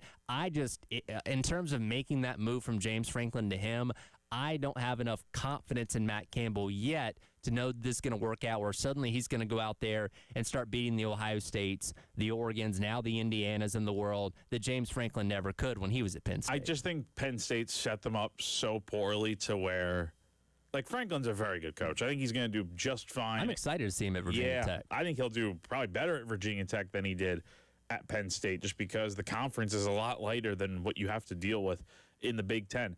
That's going to be the proving ground, though, for Campbell. If he's able to beat the lower tier Big Ten opponents like he probably should this year, okay, great. What are you going to do against the teams that Franklin could never beat consistently, like your Michigans, Ohio States of the world, Oregons? If you're not able to beat those teams, then I see no sign of progress compared to what Franklin did. And say what you will, Franklin, like you said, Tyler, Franklin finally got them to the playoff, albeit an expanded playoff, but he got them within a game of the national championship. So that's the ceiling of that's where Campbell has to take Penn State during his tenure. Otherwise, it'll be a failure. Yeah, you're making this hire because you think this guy or whoever's going to replace Franklin is going to win you national championships. And maybe Campbell will be that guy, and we all been proven wrong. I can't say confidently enough that I know for sure that's what's going to happen. And again, Penn State made their own bet. They got a lie in it at this point, but I don't think this worked out the way they thought it was going to. Yeah, so time will tell how it shakes out. It'll be tough to judge this team just off of year one because of the schedule being pretty light, but in like 3 or 4 years, I'm interested to see how this hire ends up looking. And honestly, the same with Virginia Tech. How does it look for Franklin? We will see. More coaches speaking at Big Ten Media Days coming up today, I believe, including Ryan Day and Dan Lanning. So we'll get into some of that, what they have to say coming up tomorrow. We'll transition to the NFL coming up next. Training camps are underway. One coach has had a bizarre past couple weeks, and one notable quarterback goes into camp without a new deal. We'll discuss that on the other side. It is The Extra Point. Tyler Head and Jack Feltry on your Wednesday on the Game.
Welcome back in. It is the Extra Point. Tyler Head, Jack Velcher on your Wednesday here on the game.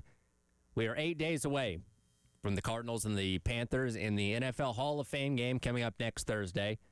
Those teams already had their training camp getting started early due to the fact they're playing that game earlier than everybody else. But all training camps officially underway across the NFL right now, Jack. Different fan bases feeling different ways about their team. I saw earlier on this morning the Falcons had to go sign Cooper Rush because Michael Penix Jr. is still not available and ready to practice just yet, coming off his injury from a year ago in his quarterback competition with Tua Tagovailoa. I guess the only negative right now for the Bills is they have ugly uniforms they're going to roll out with the Nickel City jerseys this year. But a lot of, I'm sure, hope with Joe Brady taking over as head coach and what year number one might bring with them. And I've already seen Keon Coleman's dropping passes, so we're so back. We're in mid-season form. We're in mid-season form. Oh, God, Keon Coleman, man, he needs to be better this year. Unbelievable. But yeah, Cooper Rush. Yeah, what's the deal there with Tua? So they brought in Tua on a one-year deal, basically to ideally be the backup to Michael Penix Jr., but because Penix is coming off the injury from last year, he's still not healthy and ready to go. So it's an open quarterback competition. But right now, Penix can't practice. So when you can't practice, well, you can't really have a quarterback competition. So it seems like they're bringing in Cooper Rush just to have another quarterback there while Penix is still trying to get back to a place where he's able to go out there and compete. So, yeah, not the Falcons aren't winning much this year. I go ahead and tell you right now. Even in the loaded NFC South? Maybe they can trip themselves into winning the NFC South because that kind of seems like that's the way the division's gone the past couple of years. But, yeah, you're not winning a Super Bowl with Tua Tagovailoa. I'm sorry. No, so I don't think as a fan, I'm not setting my hopes too high. Who do you think is the starting quarterback week one for the Falcons? Probably Tua. I mean, if Penix is healthy enough, can he take over at some point this year? Yeah. My thing with him is just the injury history, and this is really catching up to him early. I don't know what the long-term play is here. They may be looking to draft another quarterback next year at this point. I don't know. Wouldn't surprise me. Speaking of quarterbacks, by the way, Baker Mayfield, going into his final year of his deal with the Tampa Bay Buccaneers, had been talking with the team about reworking his contract, trying to get a bump in pay. He's currently the 16th highest paid quarterback in the NFL based on average yearly salary, which is around $33 million, trying to get a little bit higher than that. They were not able to come to an agreement. He did decide to show up to camp with no deal, so as of right now, he's set to become a free agent after this season. Yeah, I feel like he was pretty good last year. I mean, he was a guy I think we were talking about last year, like, mid-season, like this guy could definitely might be the leading MVP candidate. And then the year went on and still had a pretty good season. Top 10 in passing yards, top 10 in touchdowns, 11 interceptions, QBR is 12th.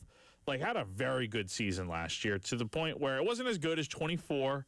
24, it was definitely far and away his best season, and it was a little bit of a drop off last year compared to his first 2 years.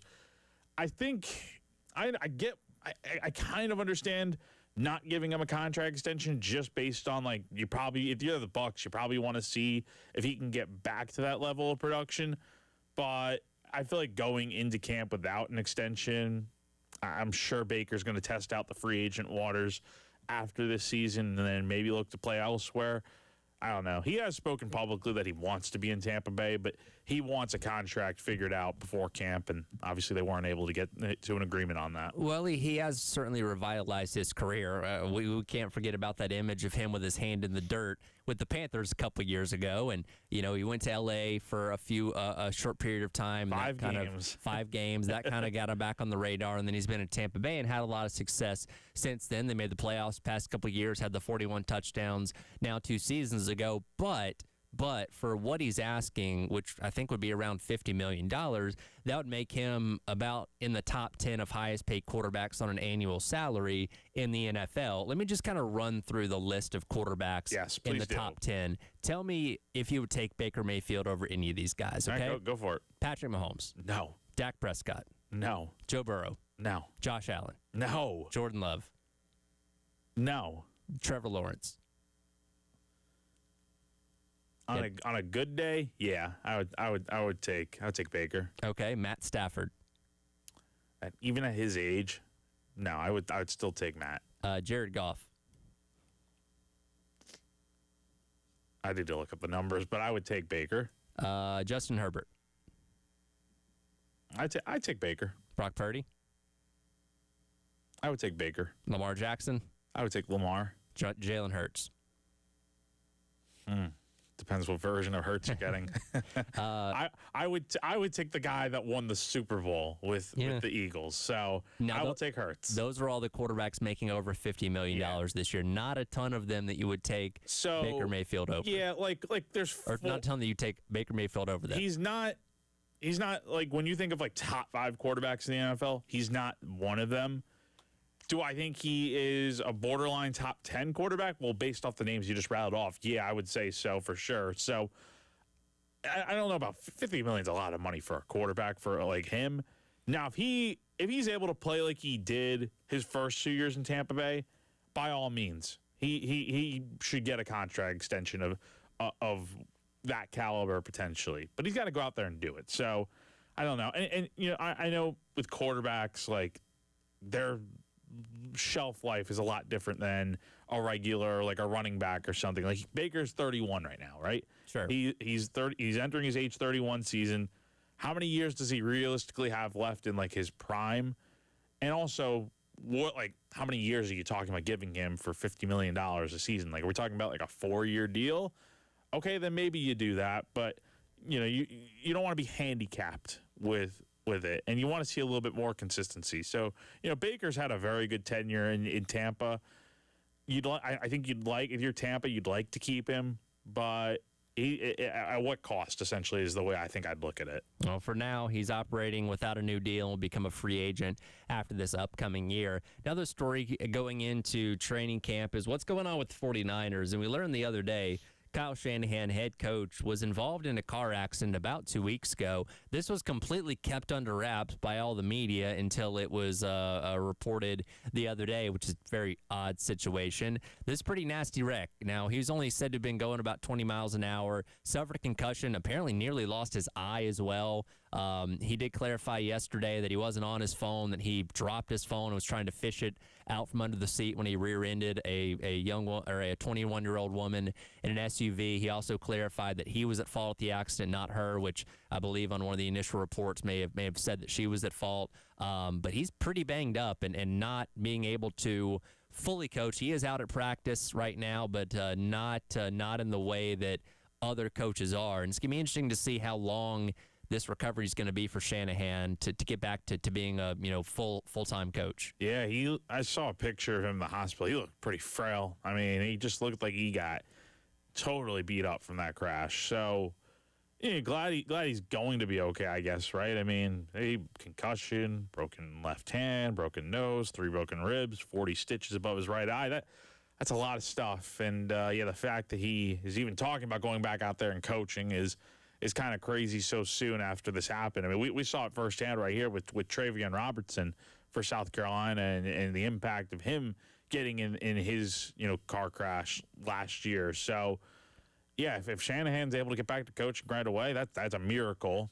But obviously, I'm sure it's going to take a little bit of time with this all going on. He's got big life stuff going on after this accident. So, and you hope the other woman involved in this crash that he caused is doing okay. And it is still weird that this was kept quiet for basically 2 weeks because police reports are public record, right? And there were plenty of people that not only locally but nationally with ESPN that clearly had this information and sat on it for about 2 weeks. Now, again, you're a reporter yourself, Jack. When you get information, you're supposed to write about it. You're supposed to put it out there, and they all collectively kept quiet, which is very odd. It is odd because this happened July 14th, so we're at July 28th now. It's exactly 2 weeks. Stuff like this typically gets out, so I'm surprised it didn't until now. I don't know. Again, I don't know what the reason was, but yeah, like you said, police reports are public record. So, yeah, that is kind of surprising. And even in the immediate aftermath, like I'm sure, I don't know where in California, like it says it took place in Palo Alto. Mm-hmm. Like I don't know if that's a busy area or not, but yeah, I mean that could certainly. You would think that would be something that people would just automatically like, no, hey, that's Kyle Shanahan in the middle of the road there in an accident. Like, surprised that didn't get out in this day and age. Odd situation. We'll talk some racing to wrap up the hour coming up next on your Wednesday on the Game.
Jeff Gordon got his second career victory here in 1994. First ever Brickyard 400.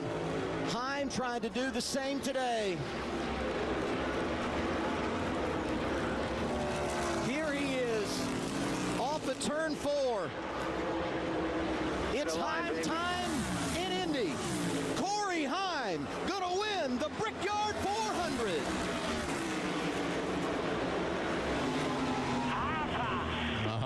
Welcome back in. It is the Extra Point. Tyler Head wrapping up hour number 2 on your Wednesday here at the game. That was the call. Sunday in Indianapolis is yes, indeed, and only his 15th career start. Corey Heim, before even being a full-time driver, has picked up career win number 2, doing it in one of NASCAR's crown jewel events. Jen Jensen joining me now on the AAA Heating and Air phone lines.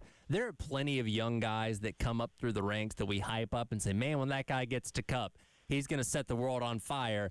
Corey Heim is already proving that when he goes full-time next year, he's going to be a problem for years and years to come. He is. I mean, can you imagine being a rookie where you only have a slate of, 12 races or something that you're doing this season, and to be able to have a win on a track that nobody has driven on, and then a crown jewel event, it's insane. And for him to be able to hold off, the likes of Hamlin and Bell to get that win this weekend was amazing. Well, and yeah, passing and stuff was tough at Indy, and that's a big point of conversation about the future in terms of changes you can make to the cars and stuff to make the racing better. But in those last 30 laps, because Bell was right on his bumper, Logano probably had the fastest car as he was closing in on those guys, Corey Heim couldn't put a wheel out of place. If he would have made any kind of mistake in those 30 laps and 120 turns around Indianapolis, he would have been passed. And he didn't do that a single time. He drove a flawless final 30 laps and earned that win. And that's mature racing. I mean, you look at the fact that Heim is basically a 24-year-old. That's, to me, that's still a pretty young gun. And so to have that kind of poise to really pull that together, again, at a track that is challenging, no question, and to be able to hold it together for that long, that was amazing. Because, Bell, one slip up, and Bell had him. We throw around the term, I think, generational talent a little too much, but Denny Hamlin, in terms of getting Corey Heim into 2311 racing, locking him up on this deal to go full-time starting next year where he'll be driving the 35 after Riley Herbst leaves the team, he called him a generational talent. Like, you're seeing that now, right? For reference, the last guy to win 2 times in his first 16 starts was Jimmy Johnson back in 2002. That's pretty good company. And look, I don't know if Corey Heim's going to go win 7 championships and 76 races, but he's off to a pretty darn good start. Well, yeah, and really impressive for 2311 to really see the raw talent in this kid. And obviously he has a championship of his own right in another series, but he just adapt again. Usually it takes time to adapt to these cars once you've done the trucks and done the other series, O'Reilly Auto Parts. I'm still not used to saying that. Yeah, no, I say Xfinity too. I slip up. It's okay. It's just getting me. But obviously they saw something in him, and they were smart to snap him up because, wow, what a force.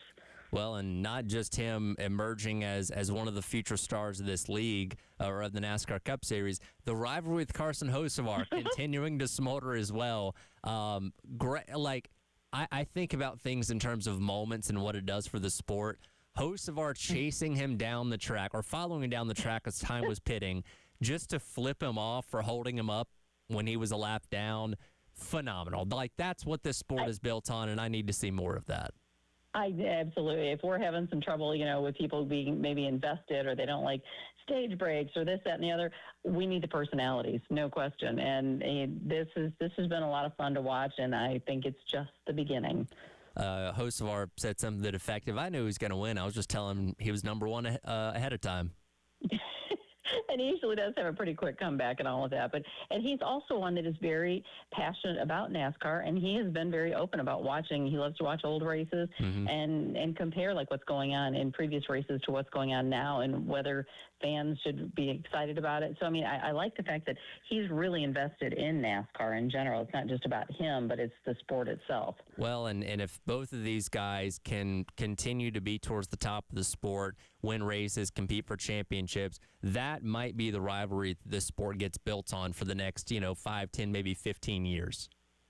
Yeah, I don't disagree. And watching them, I think it was in the second stage, you had Ty Gibbs, Heim, and Hocevar all together, and they're all 23, 24 years old, just really excelling. And so, just young talent and then throw in some extra spice. Yeah, it's a good thing for NASCAR. Well, future's very, very bright. Off weekend this weekend. I don't know what to do with myself. There's none of the 3 series are in action, Jen.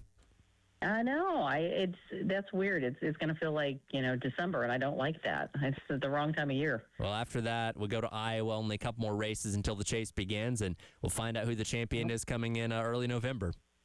Yep, sounds good. We'll talk to you in a week or so. We'll find something to talk about next week. I think so. All right, later, Jen. Thanks. Gamecock Central Takeover Hour presented by Firehouse Subs up next here on the game.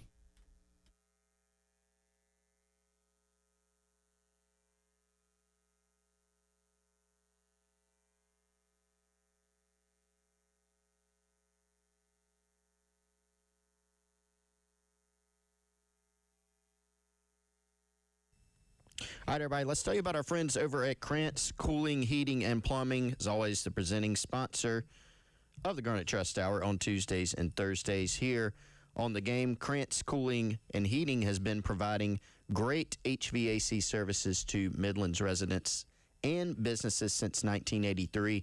And now that same great service that you're accustomed to for your heating and your air conditioning now applies to the plumbing line. You can hit them up at 803-672-3224.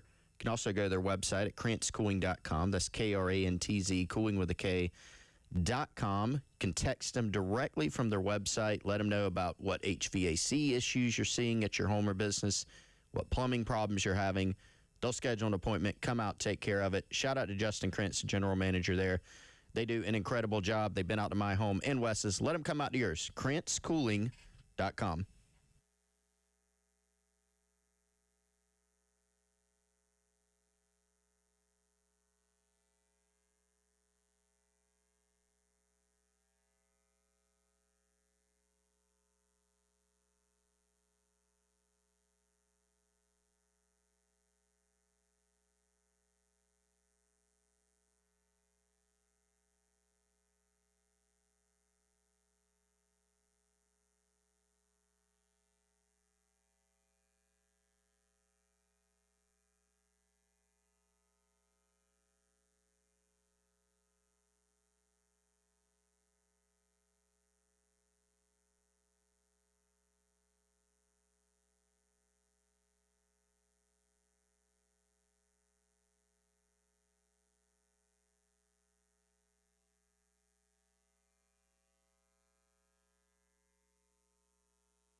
All right, 11 o'clock on your Wednesday morning.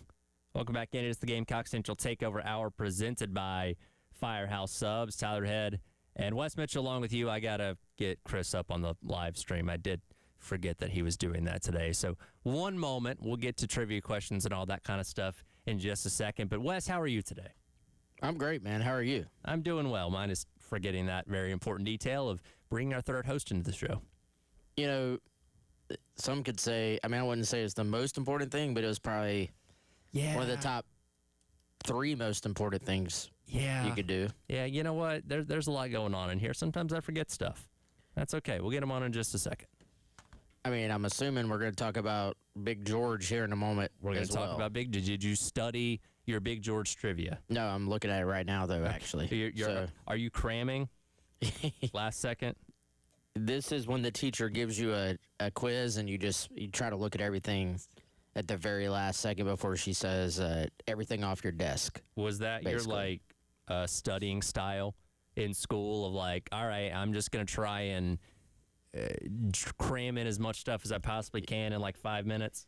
Yeah, it was not big on the studying, man. I actually wish, looking back, I wish I'd have been a better studier, to be completely honest. I think about that a lot from my time in college, and like I had fine grades, and I ended up getting the diploma, which really matters. But I'm like, man, I probably could have applied myself better when it came to studying, and probably could have done a lot more.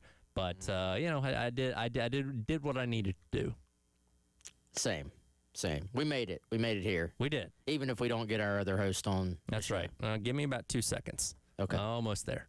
All right. Let's bring on Chris. Chris, can you hear us? Hopefully this is better than when y'all were at Media Day. Well, that was a different deal that I, in the moment, had to figure out. But when we're in here in studio, things operate as normal. So, yes, Chris, I apologize. I forgot to send you the link. That's okay. Maybe I sent it too early. That's okay. It gave you another, 2 to 3 minutes to cram for today's trivia question, like Wes said he was doing a moment ago? Oh, Wes is cramming. He's got it all memorized. Well, we'll see. Well, are we ready? Ready to rock and roll for some George Rogers trivia? I'm just sitting here, guys. I don't believe that George Rogers was only 6'2", 228 pounds. That's my biggest takeaway from what I'm reading right now, is that he was listed at 6'2", 228. Mm-hmm. I know we're talking about the 80s, so I guess that probably was massive for back then, so it's all relative, but still, Big George looked to me like he was running at about 245 back in the day. I think the equipment had a lot to do with that. Shoulder pads were bigger, jerseys were looser. Like everybody, when you go back and watch any highlights from the 80s, 90s, and all that kind of stuff, everybody looked bigger because the equipment was bigger, right? The linemen don't look bigger to me. Those guys were like 230 playing SEC football. Yeah, that's always so funny when they show the pictures and where they're from and the heights and weights. Starting center, 6'1", 230. It's like what? You're a linebacker now. Yeah. Yeah, I don't know. That was my. To me, Big George looks like Derrick Henry running around in the film you see from back then. So anyway, he was definitely a hard guy to bring down, which brings us to today's trivia question: how many consecutive 100-yard games did George Rogers end his South Carolina career on? This was How many in Kev's consecutive 100-yard games? Yes, this was in Kev's write-up this morning. If you guys, I'm gonna say that. I'm just gonna be honest that I just saw it, and that the answer is 22. Yeah, it's 22. Well, you got it in first. So you got the answer in first. I figured that was going to be an easy one for you guys. Yes, 22 straight games. And if I'm looking at it correctly, that would have started with the Duke game back in 1979 all the way until his final game at South Carolina at the end of the 1980 season, which was the Gator Bowl against Pittsburgh. 22 straight games of running for at least 100 yards. Chris, would you have gotten that if you hadn't? Yes. Really? Yes. Yeah, I hesitated. I don't know why. No, I'm saying if you hadn't have read Kev's story, like. Oh, no. I was about to say, dude. He is pulling that off the dome. Big George. I looked up, Heisman stuff, Hall of Fame stuff, Kev's right up. I tried to study for the book. Okay. Bonus question for Wes, and I will absolutely award no points. Okay. Wes, what was George Rogers' career single game high for rushing yards in the game, and what opponent did he come against?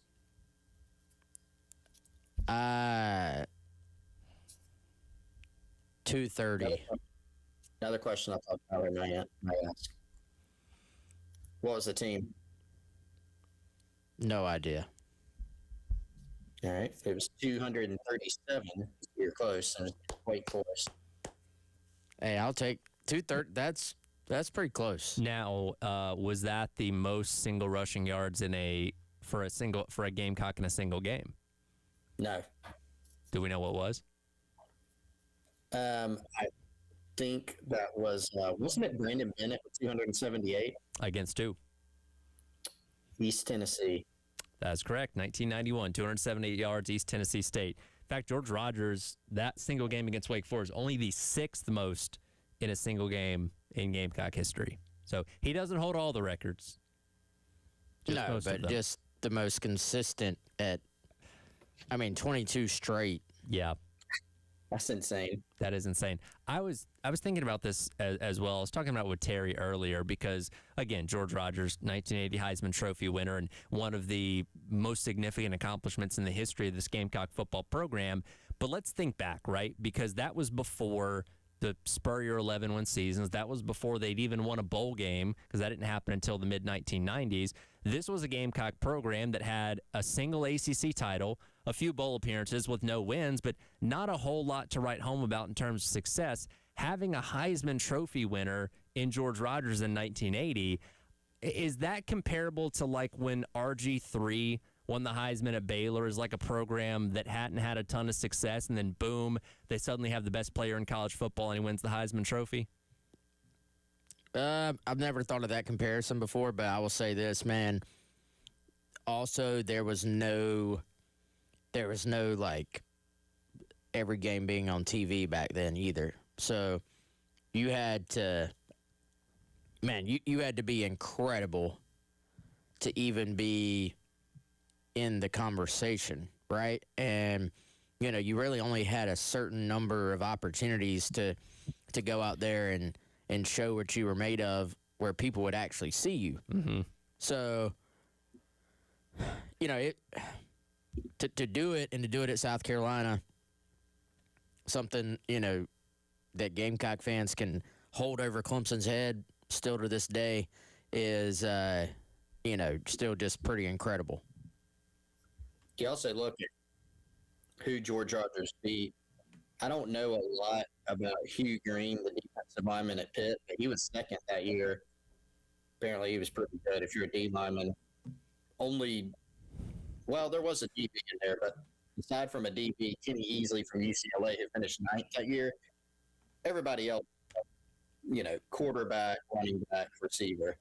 But Herschel Walker, the great from Tyler's Georgia Bulldogs, that same year, he went for 5.9 yards a carry, 15 touchdowns, and over 1,600 yards. Yeah. And George was even better. So, but you know what I think illustrates, Tyler, to get back to your original point? I don't think, South Carolina doesn't have that trophy case, right? But they've had Lou Holtz and Steve Spurrier have come to the school to coach. Spurrier got them to an SEC title game. They've had a Heisman winner. They've had guys like Jadeveon Clowney and Marcus Lattimore and George Rogers who played for him. There's no reason this can't be a really good football program, especially nowadays. And then everybody's going to bring up Indiana. Indiana was absolutely terrible. And then look at what they did last season. So if you invest in a program and run it the right way, you can win. I don't think there's any reason to sit there and say, South Carolina can never win because they've never won in the past. I think that's the wrong type of mentality to have. Yeah, and going back to, again, those guys that, George Rogers had to beat out, for the Heisman Trophy. And you're right. I think he only played about 10 or so games on TV in his entire college career, which is crazy to think about in terms of how we view college football today. But I think George Rogers probably had to even make more of a case for winning it at a place like Carolina compared to a Hugh Green at Pittsburgh, a Herschel Walker at Georgia, Jim McMahon at BYU, because those were more known and notable programs at that point in time. Now, again, George put up stupidly ridiculous numbers running for 1,700 yards that last year, which made him very undeniable in terms of winning the thing, and he won by a significant amount of votes in terms of winning it over Hugh Green. But I imagine it was probably harder for a lot of people to want to vote for a guy from Carolina because that's just not a program that had the same cachet as some of these other schools he was up against. Yeah, sometimes you're just undeniable, though. And, I think that was the case with Georgia, although, Herschel Walker, I don't remember what his numbers were that year, but I remember them, I believe, being pretty stupid, too. Well, they would never give it to a freshman back then. It was a senior award, basically. I mean, look, the voting and the people that vote on this have changed over the years, but, that was a period of time where you were not going to win that as an underclassman. It went to guys almost kind of like as a career achievement award in a lot of ways, too. Yeah, true. So, George Rogers winning the Heisman Trophy in 1980 on the heels of 22 straight games, rushing for over 100 yards. We'll dive into what Josh Pate had to say about South Carolina last week at SEC Media Days and how important this upcoming season is. Up next, it is the Gamecock Central Takeover Hour presented by Firehouse Subs on your Wednesday on the game.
Welcome back in. Gamecock Central Takeover Hour presented by Firehouse Subs.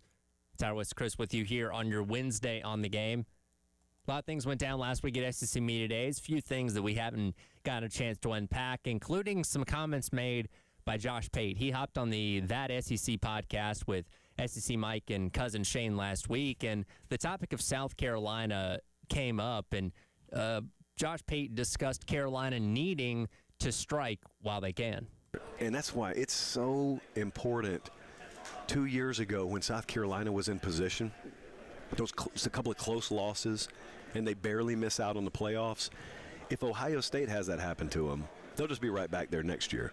South Carolina can't guarantee themselves that every year, and that's why it's so important to strike when you can, because Shane almost had a season 2 years ago that would have bought him virtually a lifetime of equity in Columbia, and instead it almost doesn't count to a lot of people. And you know what you get paid, and you know how inflated the expectations are going to be because of that. And you're really close to Shane. I know that. Shane Beamer, a huge friend of this program. Yeah, love him. How about the shout outs, man? How about that? It's been great. But it doesn't change the fact that he's got to get the job done. And, you know, we talk about the season 2 years ago so much as a reference point and, man, what could have been, how close they were to the playoff and all that kind of stuff. And Josh brings up a good point that, yeah, if Ohio State were to miss the playoff this year, then everybody assumes, all right, they'll be back in position to make it again in 27 and 28 and every year beyond that.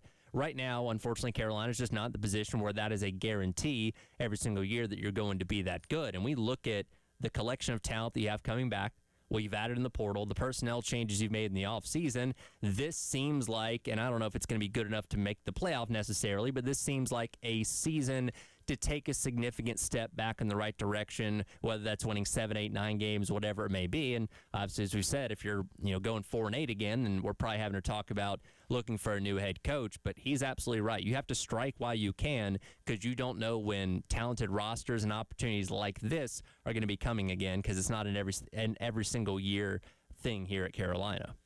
Yeah, and I think, I'll go back, and this is his point too. I thought the same thing 2024. Like when you have these opportunities to break through, then it is so important that you do it. Now, at the time, few people would have thought that you would have Lenore Sellers back on the 2026 football team.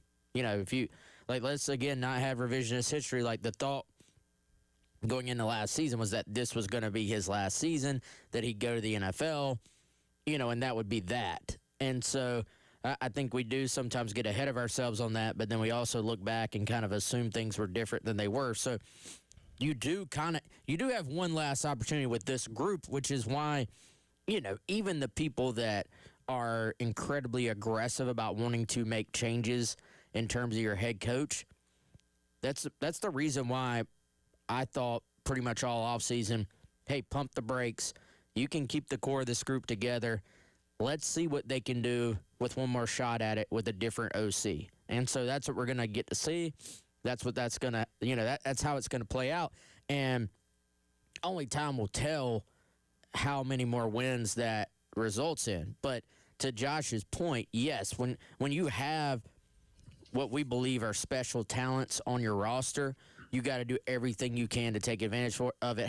How different would the conversation be if South Carolina did make the playoff in 2024?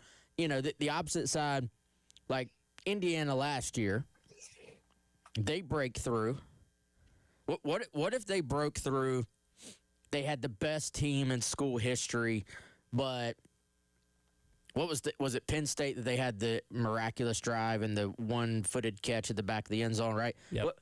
What if they have the best team in school history, but they lose that game, they drop another tight game, and they get left out of the playoff because they're Indiana, and they missed that opportunity. And everybody's going, man, that was an amazing story. It was a great Indiana team, best team in school history, but didn't make the playoff, didn't win a title. When you make the playoff, or you take it a step further and you win the title, how much better do you recruit in the following years because of that? How much of a boost would South Carolina have gotten in that post-2024 transfer portal class if they were coming off a CFP appearance. That's a different story. So I think Josh's point is, hey, if these guys are who we think they are or who we think they could be, you need to take advantage of it so that you can get that next crop of guys in. And the other part is, too, Beamer can recruit, dude. Like, there's no doubt he gets the attention of prospects. Now, to close on these guys, you need to have some success on the field. So we've seen it when they're coming off of winning seasons. They tend to have a little bit more success. When they're coming off of, 4 wins, you struggle in high school recruiting a little bit more to close out on these guys in the summer because they're waiting to see what you do, in the fall. So I do think there is some truth to what Pate is saying. Well, and I think to your point, Wes, about that, about the lift that you get in recruiting, you see Indiana, they got Monshawn Fields coming in now. He's from Indiana, but he's a 5-star guy. I think it's the first 5-star in school history that they've signed. But, when you look at Carolina, it absolutely makes sense that they did run it back. I mean, Shane Beamer has had a couple of seasons that looks more along the lines of what you want. 2024 is a great example of that. If he had, he's going into year 6, if he had won 5 games, 4 games each of those years, frankly, he probably wouldn't be here. But you had this team on the cusp just a couple years ago. Some of those same guys are right back on this roster.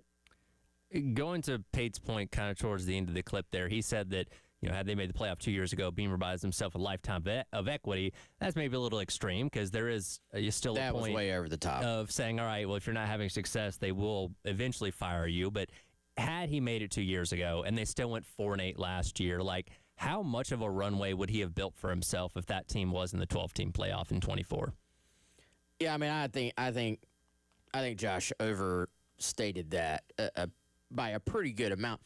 If you were to win a title, then yeah, you've kind of bought almost a lifetime of equity. I don't want to say just in terms of making the playoff, because if South Carolina makes the playoff, there is no just, they just made the playoff. However, I think what you do when you get there matters too. Do you make the playoff and then lose game 1? Or do you make a run at it? Do you start to get into the, later rounds of the thing? I think all those things matter. So, yeah, here's the thing, man. We're still in this, microwave society right now.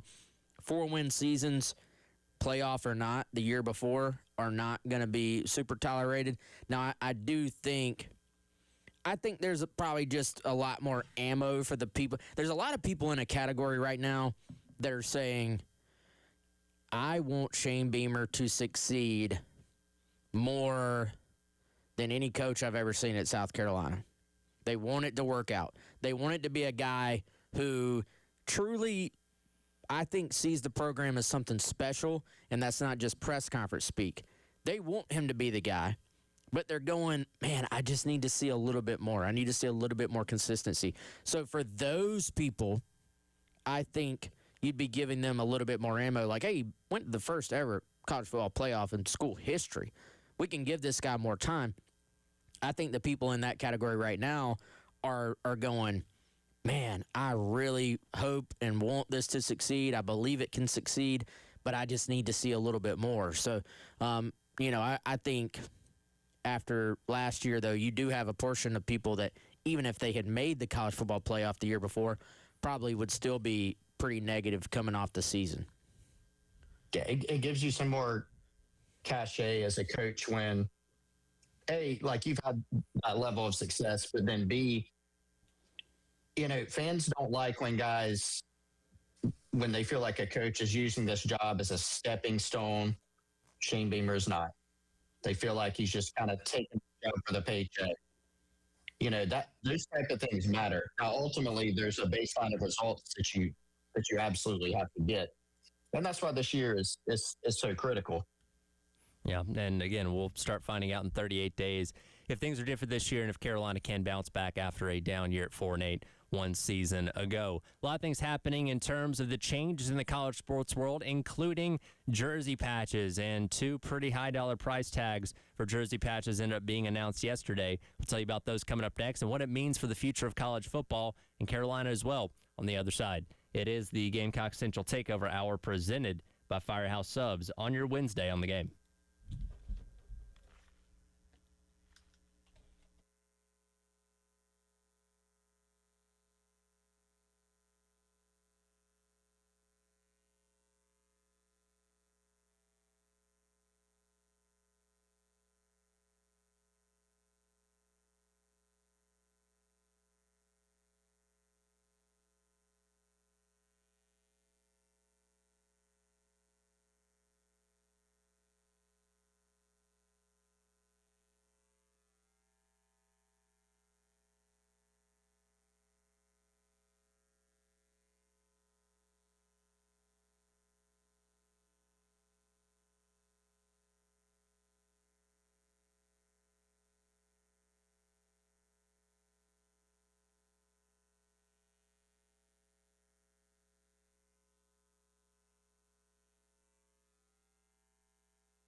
Welcome back in. It is the Gamecock Central Takeover Hour presented by Firehouse Subs.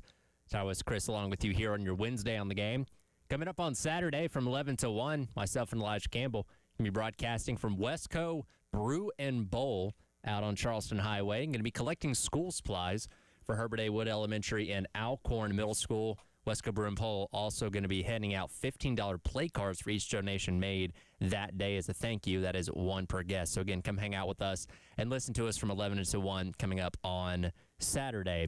Big Ten Media Day is going on right now in Chicago. We'll get into what's being said, or at least what was said on day number 1 coming up here in a minute. But in line with that, we've got some pretty big news yesterday in the world of jersey patches, which this offseason were officially approved by the NCAA to be worn by teams this upcoming sports calendar year. Already had several teams, BYU among them, I believe Texas Tech too, that have already announced jersey patch deals for this upcoming season. Ohio State comes out yesterday morning and announces theirs, $17 million annually for a deal with Chase Bank that's going to put a patch on all 36 varsity sports at Ohio State, though not to be outdone only hours later when Notre Dame announces a deal with SoFi for 6 years and somewhere between $18 and $20 million annually for the Fighting Irish to wear that jersey patch. First of all, who would ever thought Notre Dame, of all people, would have a corporate sponsor on their jersey? Nothing sacred anymore. Like, if that doesn't tell you where we are right now, I don't know what does. Great job by Notre Dame, though, just completely coming in and trumping Ohio State just hours later. Pretty incredible. But, man, these are two very lucrative deals. Like, holy cow. And I am not that. So here's the thing. I don't think any of us really knew how to properly, I guess, put a number on what these patches might be worth. And then the Big 12 comes out and you're going, wait, they got 20 mil for Munster, like for everybody? Like what? And you were going, I feel like that should be worth a good bit more. And so, you're talking about now with Ohio State and Notre Dame, two of the biggest brands in football, obviously. And, if you're SoFi hopping on with Notre Dame, man, there's a lot of buzz that this could be a national championship quality season for Notre Dame. So probably a good time there for them.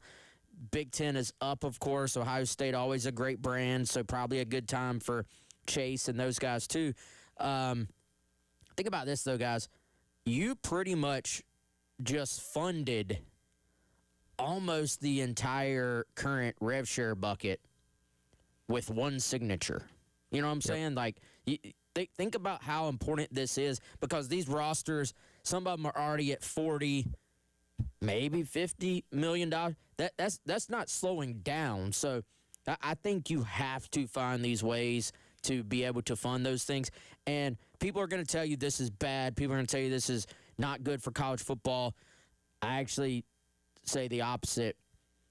They were going to have to find more ways to get these corporate dollars naturally into the sport so that it doesn't all fall on the hands of your just regular fan base. And so to do these deals that I think are absolutely worth these big dollars, because how many times is that logo going to be shown?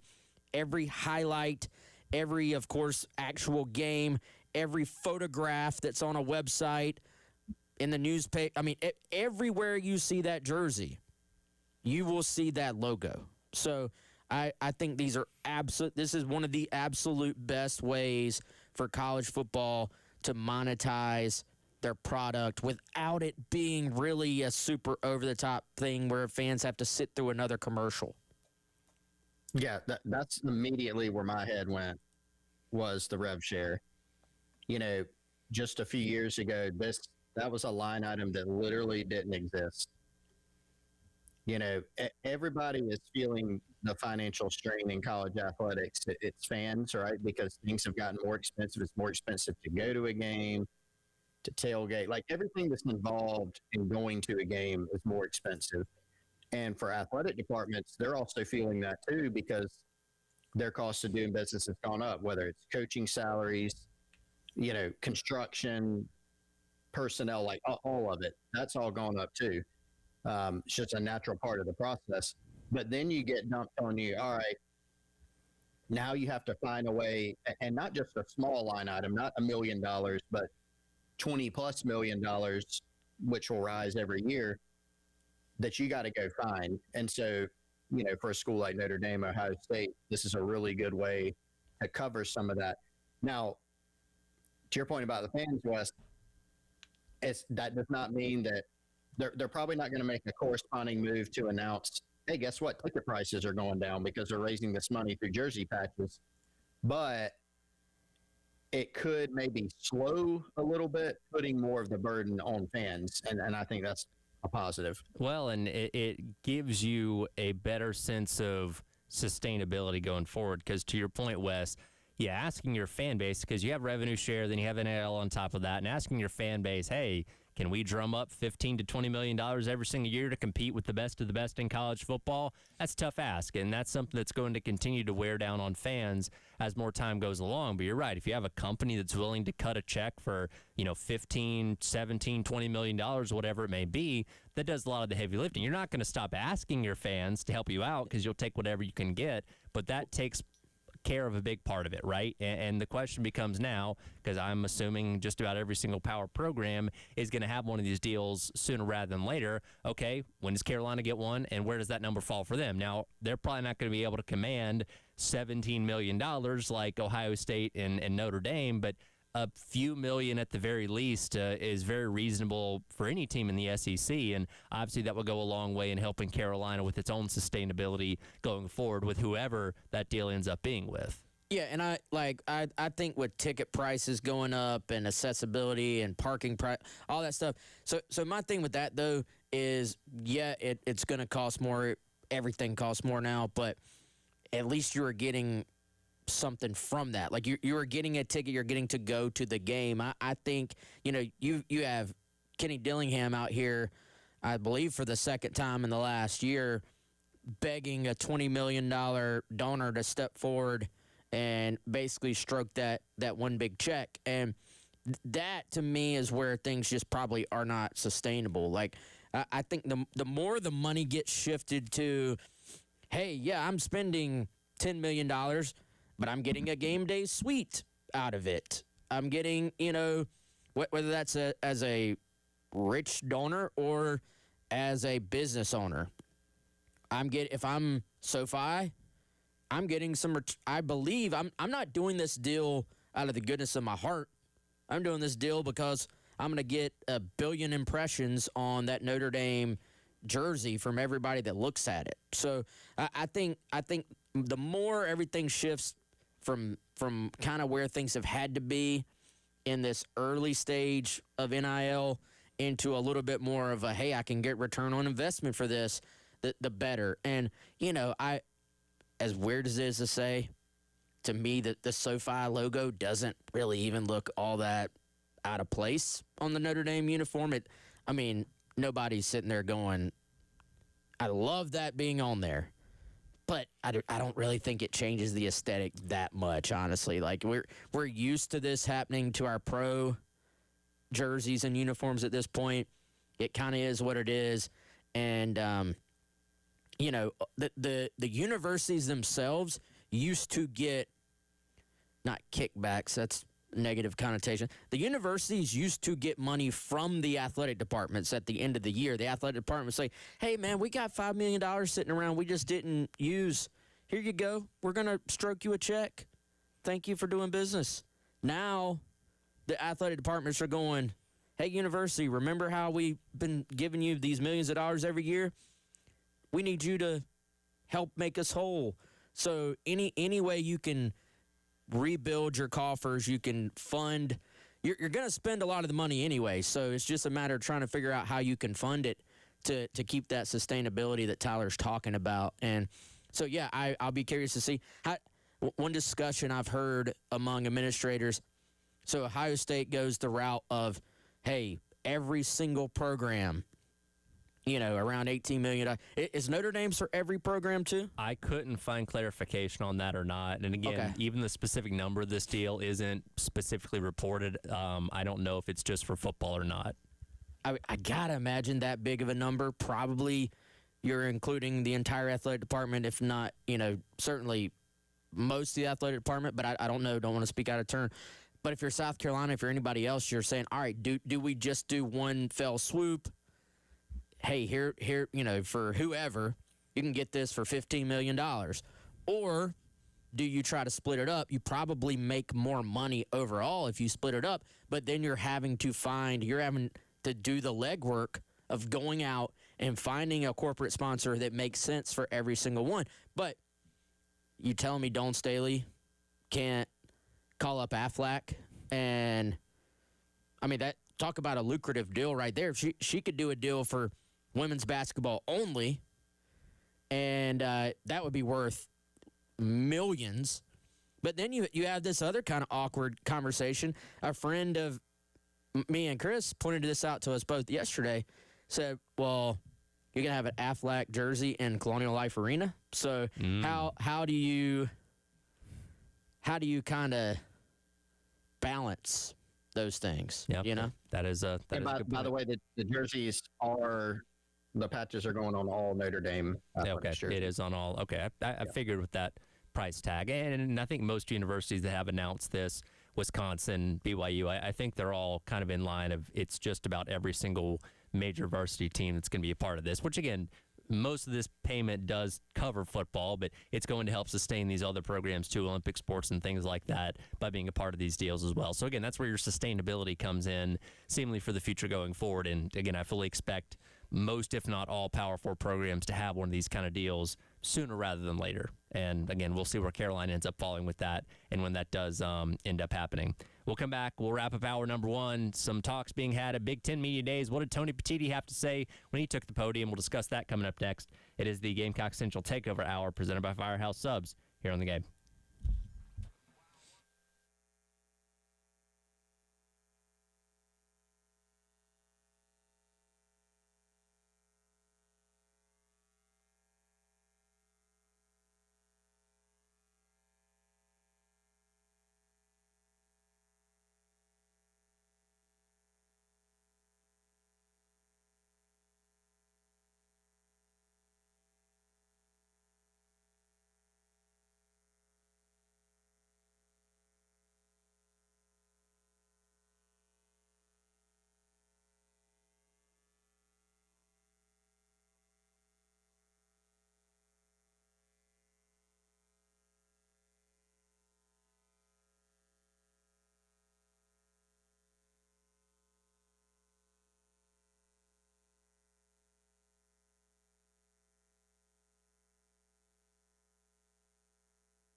I'm not going to get into like who's better or not. Well, I will say something I think that gets overlooked in our conference a lot.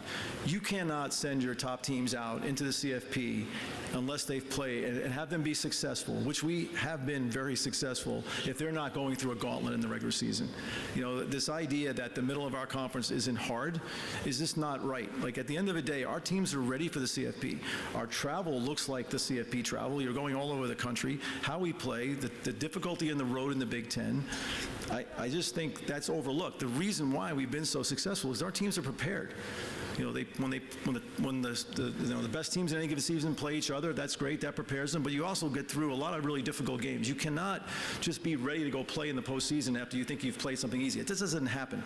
And so I think that's kind of something that gets overlooked in our league. We have a really difficult league. It's tough to win on the road in the Big Ten for even the best teams. Welcome back into the Gamecock Central Takeover Hour presented by Firehouse Subs. Wrapping up the hour here on your Wednesday on the game. That the voice of Tony Petitti, the commissioner of the Big Ten, opening up Big Ten Media Days yesterday in Chicago, boasting the accomplishments of his league, standing right next to the past 3 national championship trophies won by Indiana, Ohio State, and, of course, Michigan a couple of years ago as well. And while he wouldn't outright say that he thinks the Big Ten's the best conference, you obviously heard his argument there for why they deserve the respect that they're getting right now in terms of winning those past couple titles. He said a lot of things. We may have time to get into a little bit more of it tomorrow, but rightfully so, the Big Ten feeling good about where they're at right now.